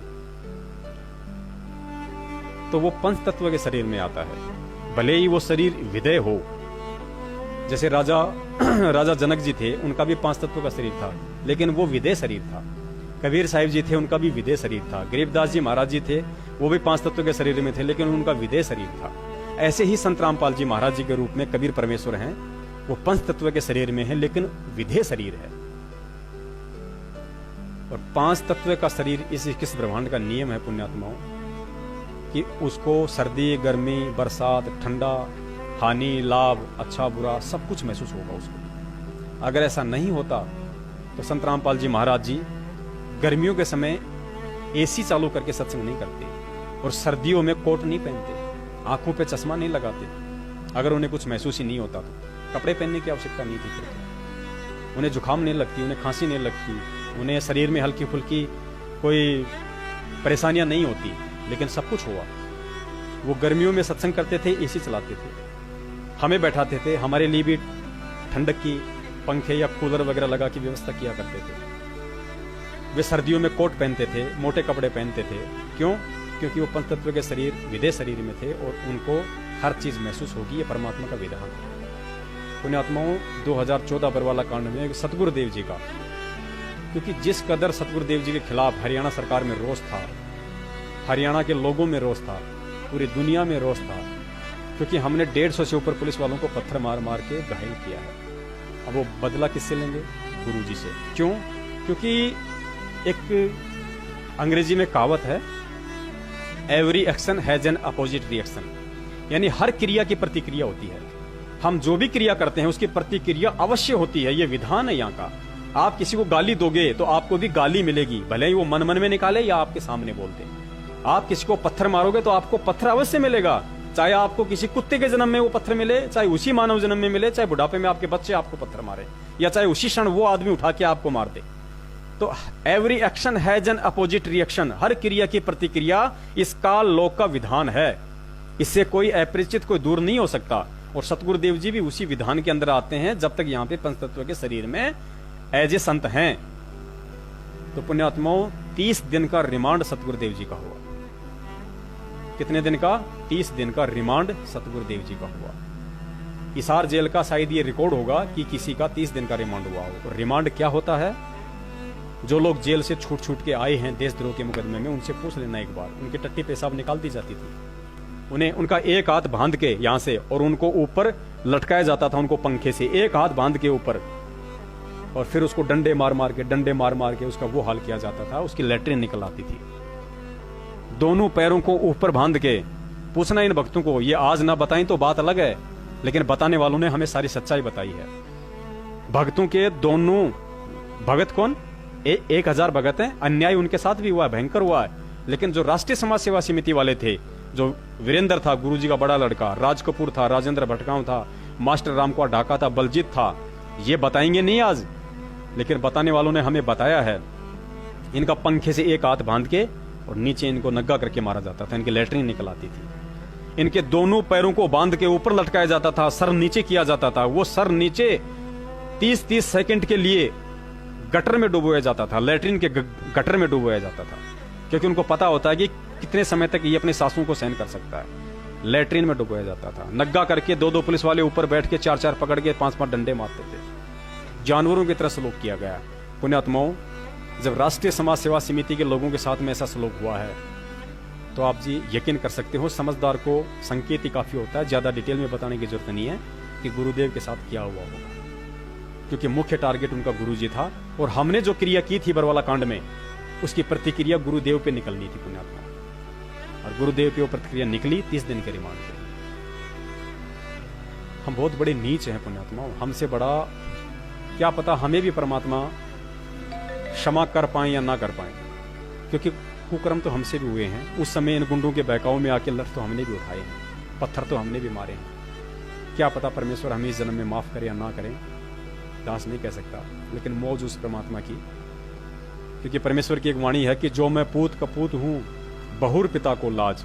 अगर बेटा अगर नालायक हो जाए, गुंडा हो जाए, गद्दार हो जाए, तो भी परमेश्वर उसका बाप उसकी चिंता करता है, उसको शर्म होती है उसको। तो पुण्याओ, हमारे कुकर्मों की हमारी हर क्रिया की प्रतिक्रिया गुरुजी पे गुजरी, और वर्तमान में आज भी वही हो रहा है। पुण्यात्माओं, हमने जाटों को आरक्षण दिया सरकार के खिलाफ, हमने राजपूत करनी सेना का समर्थन किया राजस्थान की बीजेपी सरकार के खिलाफ, हमने कांग्रेस को वोट डाले हरियाणा की बीजेपी सरकार के खिलाफ। पुण्यात्माओं, हम उस बीजेपी सरकार को भड़का रहे हैं, और गुरुजी किसकी कस्टडी में है? बीजेपी सरकार की कस्टडी में। हम जाटों का समर्थन करके, हम राजपूत करनी सेना का समर्थन करके, हम कांग्रेस का समर्थन करके, हम हरियाणा की बीजेपी सरकार को मौका दे रहे हैं कि संत रामपाल जी महाराज जी को घोर यातना दो। क्यों? क्योंकि हम उनके आदेश लेके हम लोग ये सारे कुकर्म कर रहे हैं, और सरकार को भी इस बात का अच्छे से पता होता है कि 2 नंबर के तरीके से सारे आदेश बाहर जा सकते हैं। 2 नंबर से पैसे ले दे के कोई भी कुछ भी काम हो सकता है। हालांकि गुरुदेव का आदेश नहीं आया जेल से इस तरह का किसी का भी, ना गुरुदेव ने दिया, क्योंकि परमेश्वर है, वो अपना विधान नहीं तोड़ता है। लेकिन इन गुंडों ने, इस मैनेजमेंट वालों ने, इन कोऑर्डिनेटरों ने सतगुरुदेव जी के आदेशों की आड़ में और परमेश्वर के साथ ही अन्याय करवाया है। उनके आदेशों की आड़ में कांग्रेस को वोट डलवाएं। तो पुण्यात्माओं, जब किसी सरकार के लाखों की संख्या में वोट यदि कांग्रेस की तरफ जा रहे हैं, तो बीजेपी क्या गुरुजी को लड्डू खिलाएगी जेल में? इसीलिए तो गुरुजी की सारी सुविधाएं वर्तमान में छीन ली गई हैं। आज से 1.5 महीने पहले खुद सतगुरुदेव जी ने हाई कोर्ट में अपने सरकारी वकील के माध्यम से याचिका लगाई है, रिट लगाई है कि जेल में मेरे साथ बदसलूक किया जा रहा है। दास ने वीडियो भी बना के भेजा था कि 38 वकीलों के बाद भी हिसार जेल में नारकीय जीवन जी रहे हैं संत रामपाल जी महाराज। वो वीडियो आपने देखा होगा। और 21 फरवरी सन 2019 के अखबार की कटिंग पढ़ लेना। उसमें खुद गुरुजी ने अपने सरकारी वकील के माध्यम से हाई कोर्ट में याचिका लगाई है कि जेल में मेरे साथ बदमाशों को रखा जाता है, गुंडों को रखा जाता है, वो लोग मेरे साथ बदसलूकियां करते हैं, यहाँ पे बीड़ी सिगरेट पीते हैं, धुआं मेरे मुंह पे मारते हैं। मुझे 10/12 की कोठड़ी में रखा जाता है, जहां पे लैट्रिन भी बदबू मारता है। उसी कोठड़ी के अंदर लैट्रिन बना हुआ है, उसके दरवाजे भी नहीं है। मुझे पानी की भी सही से व्यवस्था नहीं है, मुझे वही नल का पानी काम में लेना पड़ता है। पुण्यात्मक, डूब के मरने की बात है हम जैसे गधों के लिए। गुरुदेव ने कहा कि मेरे कमर में दर्द है, मुझे सर्वाइकल है, जो बोन पेन, कमर में दर्द है। गुरुदेव को दांतों में समस्या है। पुण्यात्माओं, सतगुरुदेव जी के दांत पहले ही निकाले जा चुके थे, क्योंकि सतगुरुदेव जी के जो दांत हैं वर्तमान में, दास 2-4 की नहीं कह सकता, लेकिन ज्यादातर दांत आर्टिफिशियल है, नकली हैं। गुरुदेव के दांत नहीं है। ये समस्या गुरुजी को आश्रम में भी हुआ करती थी। आप देखना गुरुदेव के पहले के सत्संग और वर्तमान के सत्संग देखना 2014-13 के। 2013-14 में गुरुजी के जो नकली दांत चढ़े हुए हैं वो कितने सुंदर, कितने एक समान हैं। और 2012 से पहले के सत्संग सुनना आप गुरुजी के, जैसे थोड़े लंबे टाइप वाले, थोड़े इस तरह के, थोड़े आगे पीछे हो रखे हैं दांत। तो गुरुदेव ने 2012 के बाद दांत निकलवा के आर्टिफिशियल चढ़वा लिए थे। और पुण्यात्मा, आर्टिफिशियल, अब आपको क्या बताएं, आपकी समझ में नहीं आएंगी ये सब बातें। आज भी हम आपको गुरुद्रोही लगेंगे और मैनेजमेंट आपको गुरुमुखी लगेगा।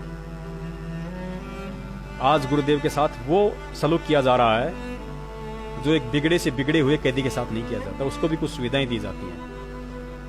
क्योंकि हम जो कांग्रेस को वोट डाल रहे हैं उसका दोषी हरियाणा सरकार सीधा सीधा सतगुरुदेव जी को मान रही है। हम जजों के खिलाफ जो अनर्गल पुस्तकें लिख के बांट रहे हैं, अभी इन गद्दार मैनेजमेंट वालों ने एक सरासर अन्याय नाम करके पुस्तक छापी है। और क्या लिख दिया? हिसार जेल से गुरुजी ने लिख के भेजी है। और उसमें जजों के खिलाफ इतनी अभद्र भाषा, इतनी गंदगी पेश कर रखी है, उसमें जजों के ऊपर सीधा सीधा आरोप लगा रखा है जिसका कोई सबूत नहीं है। उसमें लिखा है, पेज नंबर 5 या 7 को आप पढ़ना, कि विश्वसनीय सूत्रों के अनुसार हमें पता चला है कि जज देशराज चालिया ने संत रामपाल जी महाराज जी के केस को डिसमिस करने के लिए 8 करोड़ रुपए की मांग की थी। और जब उनको 8 करोड़ रुपए नहीं मिले तो उन्होंने संत रामपाल जी को जेल कर दी।